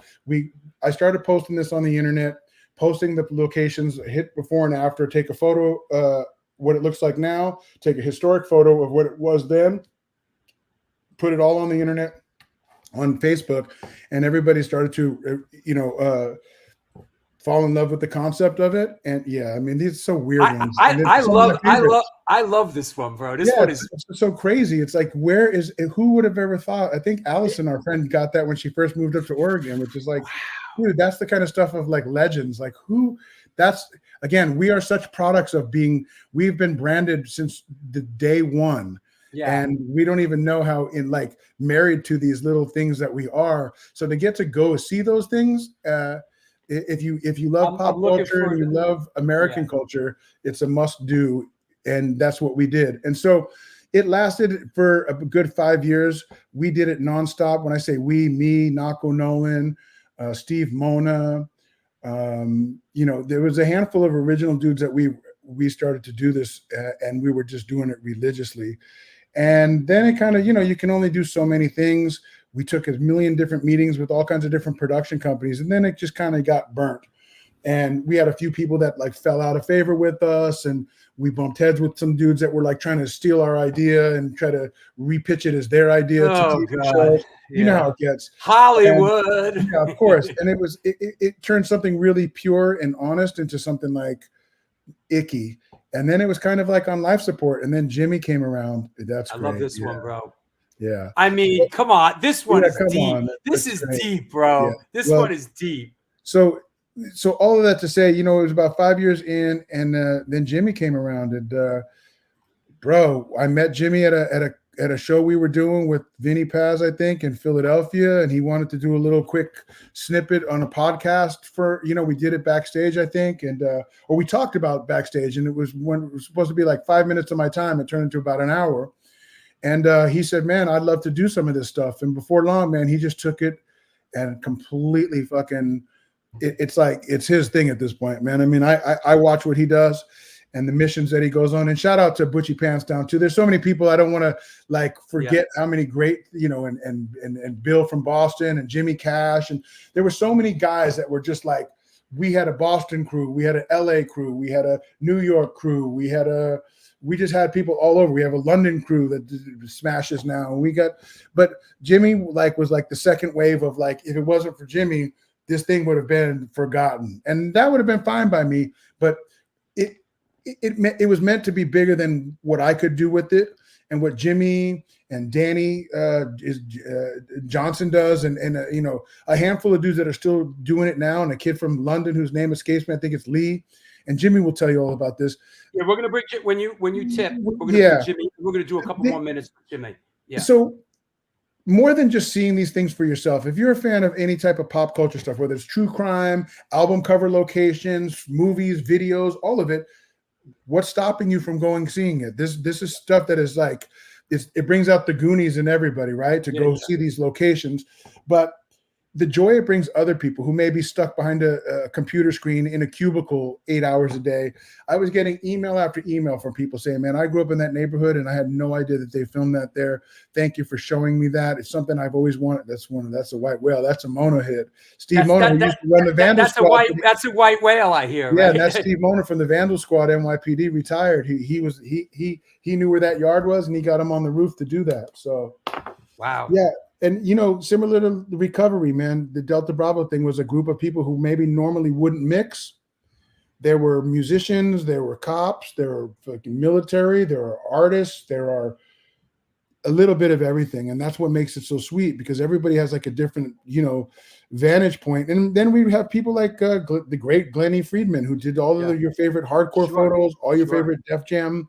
He has skateboarding, hardcore, punk rock, hardcore, and hip hop. One guy had all of it, and he would give us little, "Hey, this is where I shot the Beastie Boys over here by NYU, and here's where I shot Rick Rubin over here." I was speaking for myself. We had a wonderful time doing what we did and doing what we do, but it would have died 5-6 years ago when I moved to Tulsa, because I immersed myself in this museum and building this museum. And Jimmy put it on his back and came out of nowhere and started to do this thing. And he's the second wave of this is all on him. And he really is the holding the flag high, and went, you hear that, Jimmy? way more locations than I think I've ever wanted to go or could have made possible. But I did so many that I was physically spent, and that's a good thing for me, Yeah. Can I ask you about this? What's happening here? That was on the Capitol building. So it's very hard to get access to the roof of the Capitol building, the building that looks like a bunch of records. Yeah. And that when they did the release of the Paul's Boutique in '89, they threw a party on top of the building, and MCA from the Beastie Boys took a tag in the panel on the roof and closed it. And I've read the little book, the 33 and the third books, talking about, they break down like one album and they just go through all the good, bad, and ugly. While they were partying on the roof, the top brass at Capitol was trying to figure ways to fire the Beastie Boys and get their $1 million investment just to go away, because they didn't think that Paul's Boutique was going to sell record #1. And it didn't sell record #1, but now it's regarded as one of the most groundbreaking records of all times. And yes, rest in peace, MCA, and shout out to my man Big DS and everybody who's doing today Together Forever in Brooklyn, honoring the memories of Ricky Powell in the park. Yeah, and MCA. He just sent me a picture with Adam Yauch's mom, who attended their event today too. So God bless. But I was on the building and I was able to get access to that building and take a photo of that MCA tag. Now, I know the Beasties went back and added their tags too. So I think Mike D and Ad Rock's tag is in there now as well. And I was just in LA last week, and my buddies on LAPD took us up in the LAPD helicopter, and we flew over the building. And the Capitol building has the Beastie Boy flag up on their flagpole again, just like they did in '89. Different flag, but the Beastie Boy logo was on the top. And I put a video on the Delta Bravo page. And if none of this makes sense what we're talking about, just go online, go to the Facebook page, Delta Bravo Urban Exploration Team, and see all of the stuff that we do. There's a private page. Just add to be member, and we'll approve it, and you'll be off to the races. But I gotta. Danny, I want to thank you for being on the show. I got to pack it in, if you know what I mean. It was fantastic, man. And Thank a little you so slice of much. heaven. Thank you for anybody you want to shout out? Anybody you want to thank? Just listen. I thank my Mrs. Holly for letting me use her office and keep them captive audience. They've heard my story over and over, so I'm sure that they're all being quiet so that I don't disturb what I'm doing. But no, just really the people of Tulsa who've really surrounded me with love and given me a second life. And I offer to anybody an extended invite. If you ever find yourself, passing through Tulsa, Oklahoma, give us a look and give us a shout. I think you'll love it. Fantastic. We'll talk to you soon, man. Take care. You better be good at it, man. Talk soon. All right. Cheers. Bye-bye. Boom. There you have it. We're not done yet. Danny was talking about his cohort that hey, Tim, send me your address, man. I want to send you a shirt. Ladies and gentlemen, boys and girls, from the Blast Furnace podcast, straight out of Brooklyn, New York, Jimmy Ferrari. Hey, yeah, you can't be on the show and watch the show at the same time, bro. Yeah, I know. I'm watching it on YouTube, on my TV, I'm on Facebook, on my phone. Bro, I told you it was going to be an awesome episode. Who's better than Danny? Nobody. Oh, he was great. Even my dad chimed in. He's like, best episode ever. Yeah, man, I knew it. As soon as I saw the flyer for it, I was like, oh, shit, it's going to be a good one. You got to be careful, though, because if he had more time, you'd be talking to that dude for 6 hours. And I want to thank you for sort of prepping me and helping me with this, No doubt.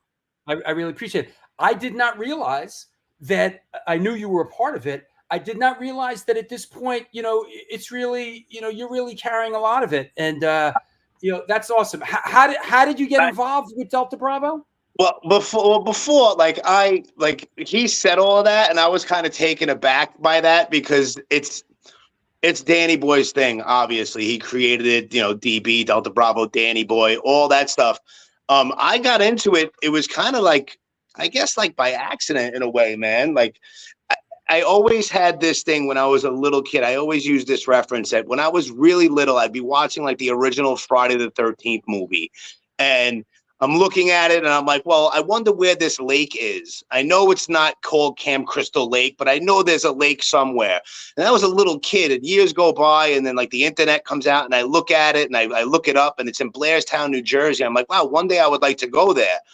So that kind of intertwines with I created the Brooklyn Blast Furnace, and then I hit up Danny Boy to ask him just to do a quick 10 minutes backstage of the show, and he was super gracious, and he got me backstage, and we were talking. We weren't even talking about House of Pain, none of that stuff. Next thing you know, we're just talking about film locations and the Outsiders, and in my head, I'm like, how am I becoming friends with this dude where in 92 House of Pain was everywhere, and now I'm not even talking about that. I'm talking about movie locations. And then we just kind of connected, and we've been in touch ever since. And I just started to do this shit, and just things that are like down the block from where people live that they don't even realize like what was filmed there, what happened there. So let's kind of get right down to it. I'm assuming, is this one of yours? No, that's not one of mine. I believe that might be Danny Boys, and Steve Mona, I believe, got that. Right. But Steve was on the blast furnace. No, that's not one of mine. But I must have sent you 50 different. We call them mashes because we mash. I have them. Yeah, but I thought I'd lead off with the Warriors. Yeah, no, I get it. I hit a bunch of Warriors spots all over Coney Island, all over the place, but that particular one is not mine. And this train station, that's like, isn't this the? For those that know, is this the infamous Lemore's train station? I believe it is. It is, right? When you fucking left Lemore's, you went on to into this. So I got a couple here that I know are yours. I'll start with a big banger. When I saw this, I was like, wow, because I know a little bit about the history here. And if this, of course, the infamous mafia rubout of Carmine Galante, right? One of my favorites. Yeah, if people are watching, if you look close, it's like towards the left, there's the black and white photo of a bird's eye view of the Carmine Galante hit where he's got killed with a cigar in his mouth. Yeah. That was at Joe and Marie's Italian restaurant on Knickerbocker Avenue. There was no way for me to gain access to the backyard because it's all enclosed and there's buildings like above it and on each side. So I was like I was looking around and there's like stores. It's like a dry cleaner and a bodega or whatever. And I'm going in there. I was like, yo, is there any way I can get access to the backyard? They have no idea why I'm going there. So there was no way. So I'm looking and there's apartments above these stores, and I saw like somebody was leaving their apartment. So I was like, oh shit. So what I did was I waited till someone else left, and I let them like walk down the block a little. I put my foot in the door and I go upstairs to the second floor. Now there's people living in these apartments. I hear kids playing, TVs are on, and there's a whole bunch of bicycles right by an access ladder to the roof. So I'm climbing over all these kids' bicycles. But wasn't this shot taken from the roof looking down? Yeah. I mean, you went to the exact same angle and everything. Yes. So I went up there and I had to count because it was like 2 apartments over. So I had to hop over a couple like little sections of roof. And then I just threw my phone out over the edge. I just took a bunch of pictures and I just lined up exactly where it was. And that restaurant has never opened up ever. And it's just basically the whole backyard is a storage space now. But That's exactly where Carmine Galante was killed. That's deep. We get little extra bonus checks if we get rooftop shots because it takes a little bit of I don't know. Yeah, I don't know if this is one of yours, but this is a Brooklyn shot, right? Yes, no, that's not mine. That's another guy who does a lot of stuff, man. His name is Andrew Katz. That's at Ebbets Field, and that's the exact same spot where Jackie Robinson steals home plate. Let me just interject. This is where Ebbets Field was, and they built projects there, right? There's a housing project there, but in this particular entrance, they actually have. You could see they have with a home plate. They have like a memorial, like a plaque that says this is where the home plate of Ebbets Field was. Yes. So this is perfectly matched up with Jackie Robinson coming in and sliding on home plate. This one is really fantastic. Stealing home plate. It's the exact same spot, even though there's projects around it, but that's exactly where that moment happened. Yeah, this is a great one. Man. I love that one. Let me get to one of yours. Now I know you just went on this incredible trip out west. Yeah, man. You hit like what? 50 spots? No, I hit 118 spots. And this was one of them? Yes. That's one of my favorites. That's in Santa Fe, New Mexico, about 200 yards off of some crazy gravel road. It's a decommissioned railroad track. And that is where in the Breaking Bad series is when Bill Burr is in that episode where the episode is called Dead Freight, where they intercept a freight train and they rob the methylamine from it. That's like in the middle of nowhere. That's at like I did that at like 6 o'clock in the morning. My daughter is sitting in my car. And I'm like, all right, I'll be back. And next thing you know, I'm running around like I'm in Brooklyn, but I have to realize I'm in New Mexico. There's rattlesnakes and fucking scorpions. But I found it and I took a bunch of pictures. And yeah, man, that was one of my favorite ones that I found. That's in Santa Fe. Most of Breaking Bad is Albuquerque, but that's about an hour outside of it in Santa Fe. How did you how did you figure this out? I mean, I saw the episode. I know I vividly remember the episode. It was really good. Yeah. Hey. A lot of research, bro. Hey, my fiance is watching the show. Ooh. Oh, look at that. Oh, yeah. She's a big Rochelle's a big fan of that of Breaking Bad. But I hit a whole bunch of Breaking Bad. You saw the episode and then how'd you track this down? I saw the episode, and then there's places like you can go online and you could try to find it. I found the actual coordinates, like the 30 dot, like all these numbers. There wasn't an actual address. I just knew it was off of this place called Spur Ranch Road. And I got there and it said, your destination is on the left. And I look and there ain't shit around me at all. Right. So I'm like, all right. So I was like, all right. I asked my daughter if she wanted to come. She's like, no, it's too early. Go do your shit. And I was like, all right, I'll be back in a few minutes. And I was running around and I was looking like for any kind of, because it's not that shit is basically from where I was on the road. You can't see that railroad track. You gotta, there's dips and little hills and shit. And once I went down a certain hill, I saw like something odd, and then I saw it, and then that was about 100 yards away, and I was like, all right, well, I'm here. When am I going to be here again? So I'm here, and it's going to get hot soon, so I better make my move, right? Yeah, bro, brutal. That was like 6 o'clock in the morning. Right. Insane. Here's well, this one, I don't know if this is I don't know if this is one of yours, but this one resonates for me because this is my neighborhood where I live. This one here, this is The Exorcist. Oh, I did that. Yeah, that's my neighborhood, right? That's like 50-something street. Yeah. That's 50-something street. I want to say between like 10th and 11th Avenue, somewhere up there. It's Hell's Kitchen. Yeah, that's director William Friedkin. Rest in peace. Rest in peace, who passed away fairly recently. Of course, who directed The Exorcist. He also, he also directed. He did the French Connection. Thank you, the French Connection. Yeah, man. And I got a whole bunch my of French favorites, Connection shit too. Sorcerer. He directed, but this is this one's very cool. Yeah. Yeah, that's just behind the scenes, a production shot, and most of The Exorcist was filmed in D.C., but where Damien Carraz's mother lives is on that block. Yeah. Yeah, man. And for those, and for those old timers in the film business, yes, that is an old Italian Elamac dolly that he's sitting on. And this is back then. They didn't put the dolly on tracks. They built like a wooden thing. I know this because as a teenager, of course, I worked in movie equipment rental houses, and I was a stage manager on a film stage. So I know all the old film equipment. And this is an old Italian Elamac dolly, and not even on a track. They just back then, they just built a wooden kind of thing for it to. And yes, that's right. Cruising. He also directed Cruising. Yes, I did. I got a ton of spots from Cruising too. I hit a bunch of spots in the old meat market, in the old what is it, the meat packing district and in Central Park. I got a whole bunch of spots from Cruising too. Did you just do these on this trip? I mean, this has been done a lot, but these are great. We're talking. This is, of course. I did that. Yeah, that right there.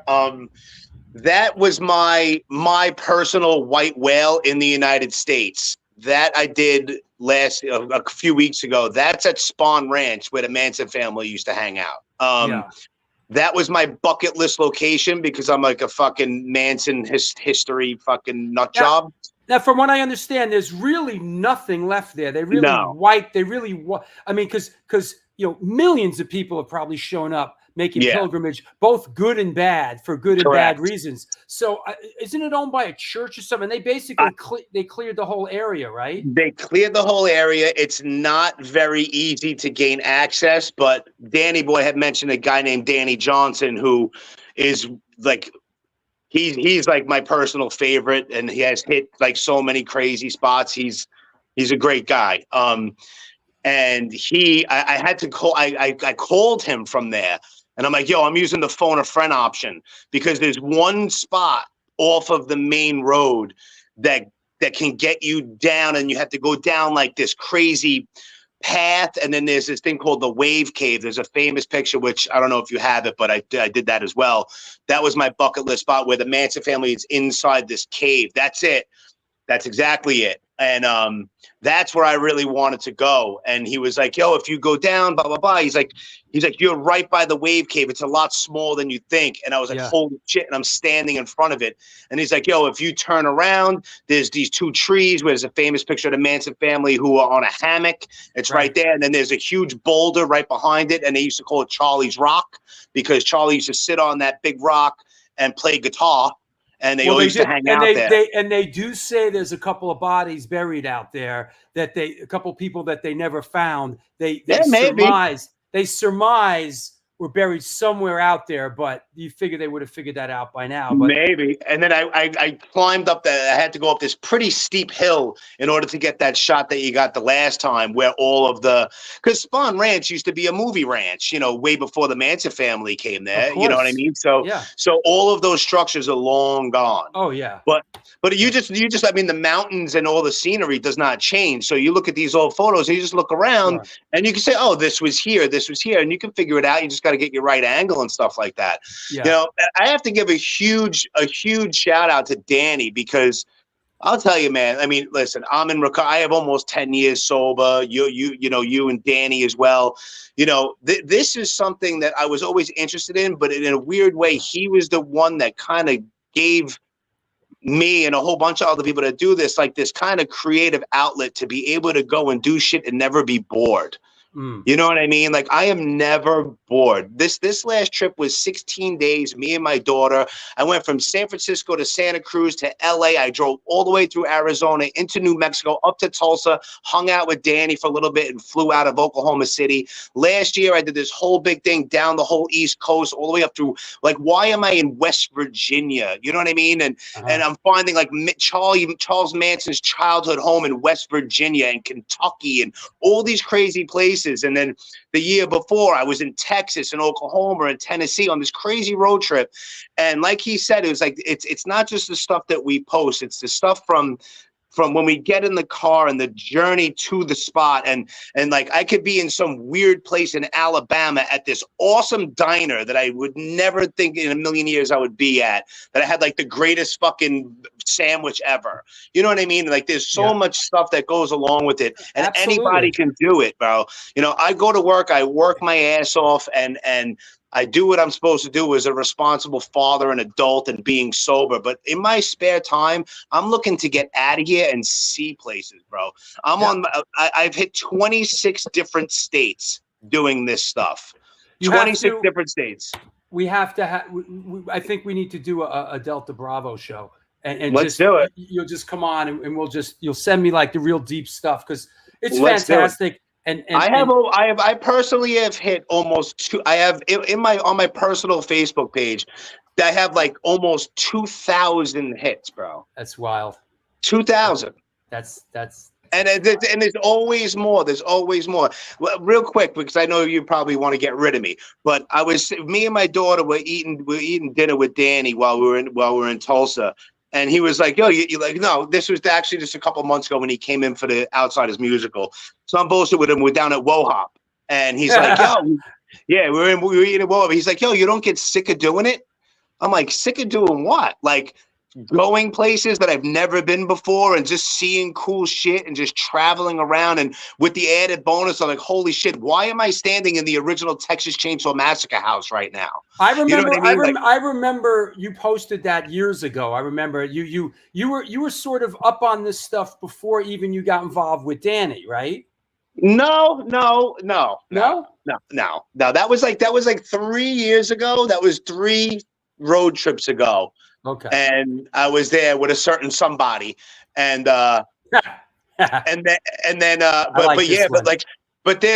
one of my favorite ones. I did not get that one. That's before I jumped into this whole Delta Bravo team, but that's one of my favorites. Yeah. That's definitely one of my favorites. I mean, that's a really good one, man. It's just so weird and random. It's like the cool cigarette ad, and like you found that waterfall. Who thinks of that? You know, it's almost like it was found because somebody like lives in that area and goes, "Oh yeah, that's It's like, and I know this isn't unique and it's been documented, but I live right on Riverside Park. There's a million things. The park right in front of the playground where Cyrus got shot. Right. I live right, like I walk out when I told Evan Seinfeld, I'll call you later when I'm out for my walk, my exercise. I'm gonna walk through the park where Cyrus got shot, Right. And there's so much stuff around, Yeah, man. Well, right, not far from you is where the cover for the original Death Wish was filmed. Yeah. Right. The staircase where Charles Bronson had turned around with the light post with the gun. That's right by you too. Yep. Yeah. And you know what? It's by me too. The cover of the Kids, the Who, The Kids Are All Right. That's right here. That's right. My Delta Bravo brother Danny Johnson has hit that spot. Yeah, man. Yeah. So there's a lot. There's a there lot. Is. Somebody said, wait, was it Nako? Hold on. Yeah. One of my white whales is the ending scene of Sorcerer, directed by Friedkin. It's filmed in New Mexico.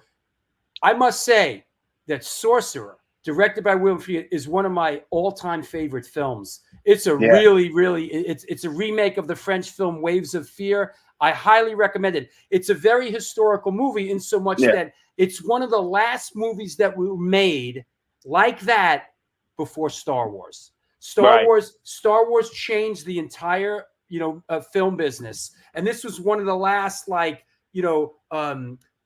of dick swinging directors that what's the other guy? Heaven Can Wait, Mike Cimino.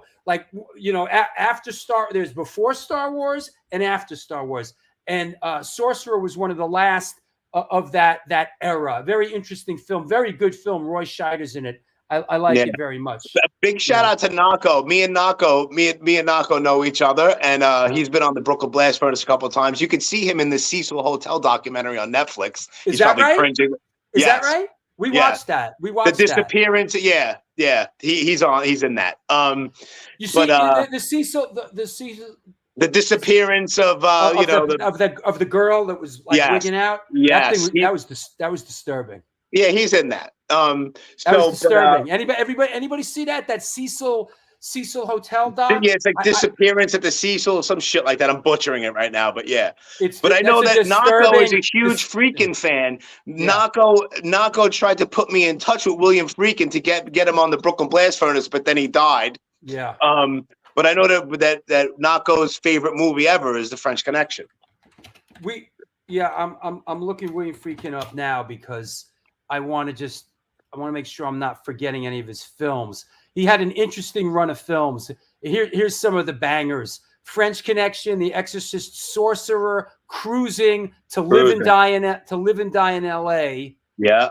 It was a weird one. Bug. I saw Bug. That was weird. Yeah, I didn't see it. Yeah, but things sort of faded for him. But I mean, Cruising was a very odd film. Yeah, man. He did some real weird stuff, and Blue Chips. I saw that. He did some weird. He was an interesting. Yeah, To Live and Die in L.A., which was a huge film. That was a huge film. The guy's a legendary director. Didn't do a ton of stuff, but he's legendary. You know what? I got to show this stub that Paulie sent us. I forgot when Evan was on. This is Biohazard, House of Pain, and Korn at Roseland. September 27th, 1994. That was the footage that we were talking about. Yes, and you know what? How about this? Here's a little fun fact. Earlier that year, it was Biohazard and House of Pain. I'll never forget it. They played the Palladium, and Biohazard goes on, and in between, I go up to the back and I go smoke a joint or whatever, and I'm looking up, and there's like a big screen, but obviously there was no sound. And what was happening on that same exact night was the infamous OJ chase. Oh, wow. The same night. So whenever OJ ever comes up in any conversation I hear about it, I think House of Pain Biohazard at the Palladium. Same night. It was also the same day as the Rangers parade. They had won the Stanley Cup that year. The Knicks were in the finals. It was also the same day as, I don't know, some golf dude. What's the famous golf guy who took his last swing ever? The old guy. I don't know. I'm not a golfer. Palmer? Yeah, maybe that guy. Killer Joe was one of his last films that he did, I think. Was it his last one or second to last? That was like one of Friedkin's last films. Yeah, absolutely. That said, the Cecil film, they found her in the water tank. It's a spoiler. She didn't take her meds, and she decided to take her clothes off and take a dip. And once you jump in through the top of the water tank, you're not getting out. Right. So there's a little lesson for you. And they didn't find her. They didn't find her until the water started to stink. The tap water. And they went a weird aftertaste. Something tastes weird with this water. Yeah, I have Cecil water. Oof. I do. No, I have John Cecil water. You have no idea. I swear to God. No, you don't. I swear to God. I wish this would have came up. I would have had it right here. I have two different versions. I have one just from the regular Cecil plumbing system, and I do have one from the room where the Night Stalker Richard Ramirez used to live. How did you get that? Did you rent the room for the night? No, there's a guy, his name is Greg Samza, who actually lives in the Cecil. He's a Delta Bravo guy. He lives on, I believe, the 4th floor of the Cecil Hotel. Get the fuck out of here. He's a Delta Bravo guy living in that place. And he lives in the Cecil on the 4th floor, I swear to God, and he was bottling up, and it's all professional. It looks mint, bro. Oh, he was what? It's bottled up with it has a picture of the Cecil, the logo, the fucking everything. So I have two different versions because I'm a knucklehead. I have nothing else good to spend my money on. You know what? God bless him for figuring that out. You know what? I'm gonna bottle this. I'm gonna bottle this shit and sell it. You know? It's on the kitchen thing. Yeah, I'm gonna get it right now. Bring both. Everyone got everyone got agita from the Cecil water. Oh yeah, it's like, why does my water have texture to it? Oh God, because she was basically floating in the water tank, rotting for like 6 months. Yeah, yeah, not cool. Yeah, insane. Yeah, we drove past there recently. It's like a war zone down there, man. Bro, it's bad. It's bad down there, man. It's bad. Hotel Cecil. Right.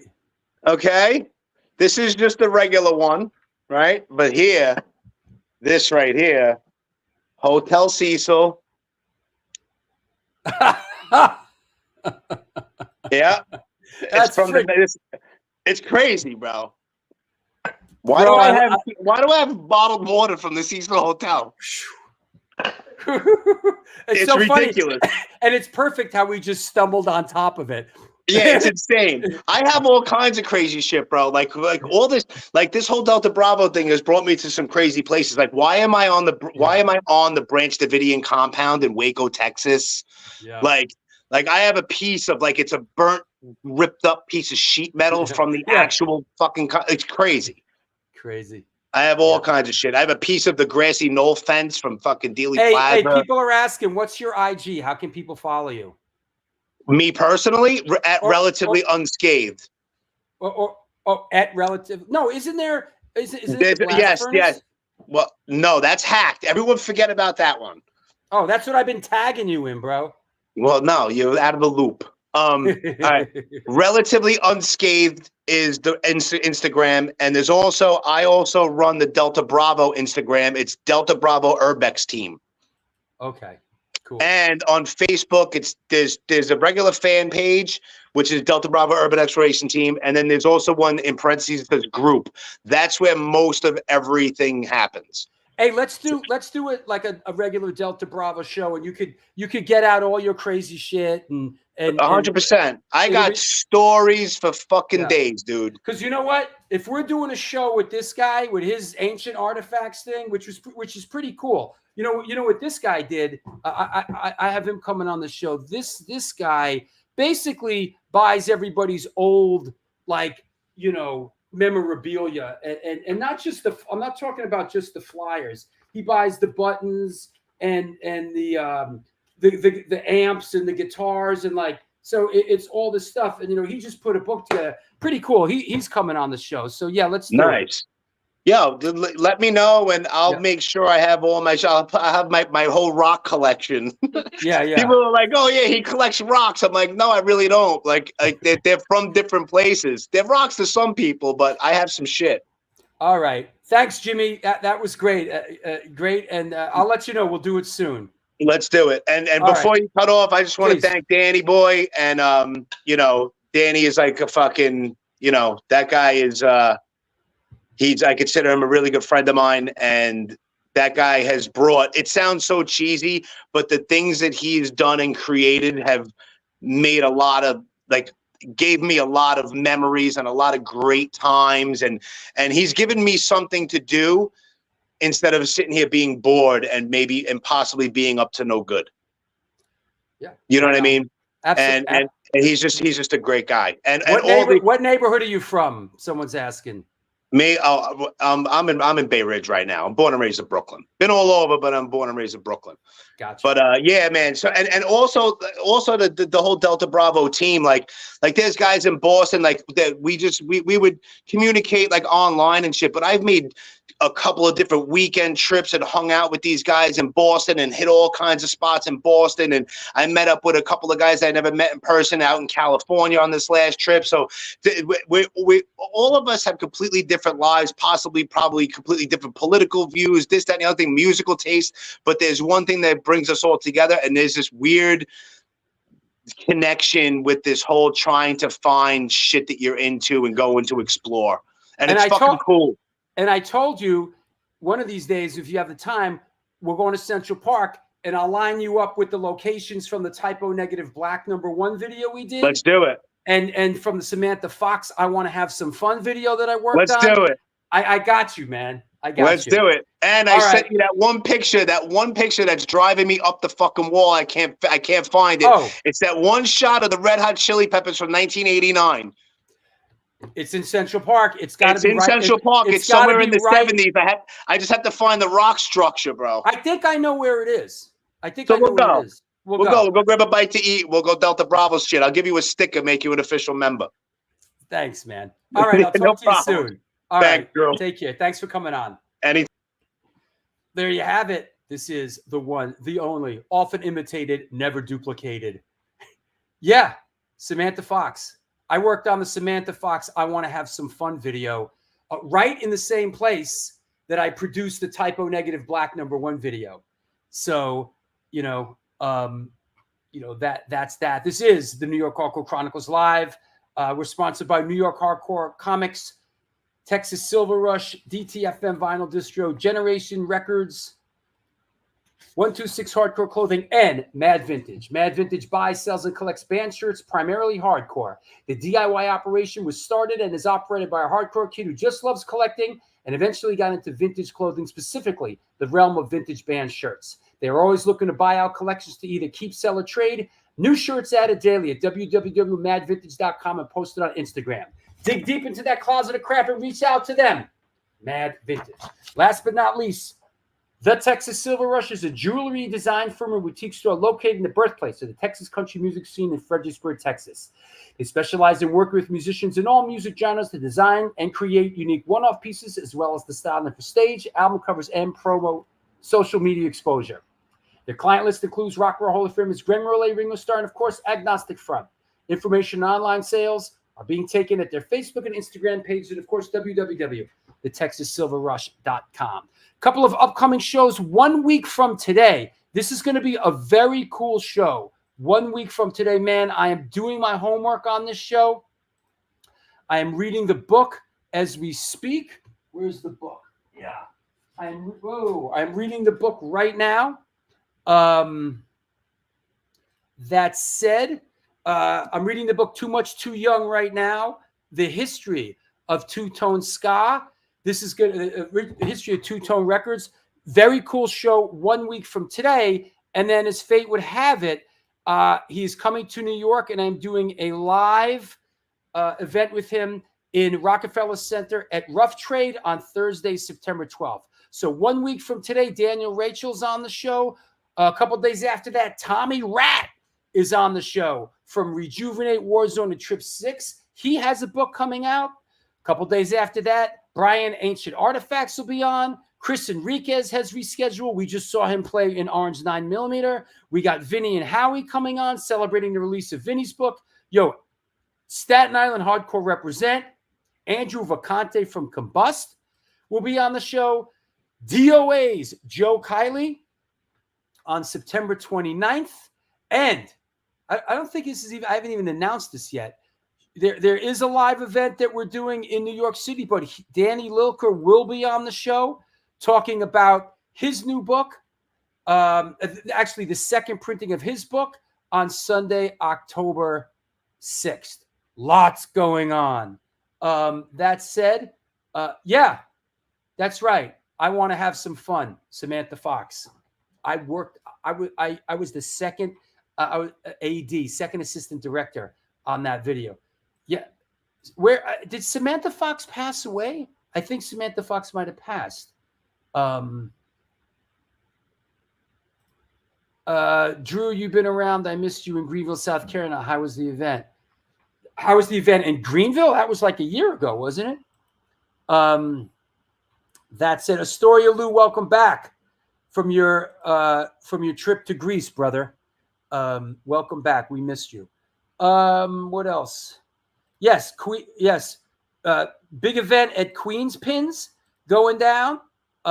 Get your ass up there. Joe Frank putting it together. Middletown, New York. RBNX, Incendiary Device, Crazy Eddie, Redwoods, Leave It Behind, Prize Fighter. It's an all ages show. So get your ass up there for that. I know, right? You know what? I have yet to reach out to Anthony from E-Town. Any other suggestions? Let me know. Just a reminder, please support the show. The show needs support now more than ever. If you like the show, if you love the show, please, my friend, support the show. This is important. What else? Yeah, Jimmy, my pleasure. We're going to do a Delta Bravo show. That's right. You called it. Thanks a lot, everybody. That was a hell of a show. It's a really great show. Once in a while, I called it. I knew it. I knew it was going to be great. I knew it. Roy from Last Resort. That's a good one. Sure. Jeff Breakdown, Brian Neglect. Okay. Samantha Fox. You know what? Samantha Fox is still alive. She's only 58. Look, maybe we should get Samantha Fox as a guest on the show. Van Street, thank you.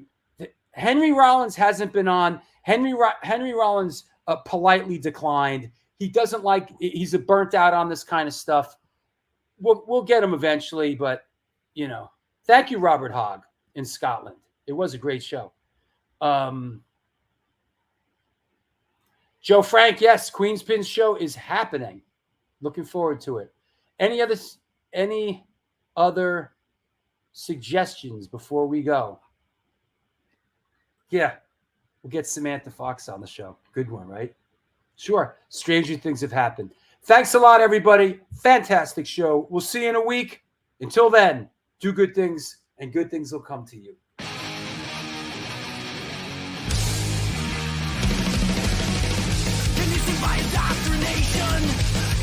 Society. You're a victim of the digital age, a 21st century casualty. Open your eyes, you're losing control. Open your eyes, put down the phone. Conditioned by misinformation, it's just the media telling us lies. That's not the fiction from the truth. Society's slow and tragic demise. Open your eyes, you're losing control. Open your eyes, put down the phone.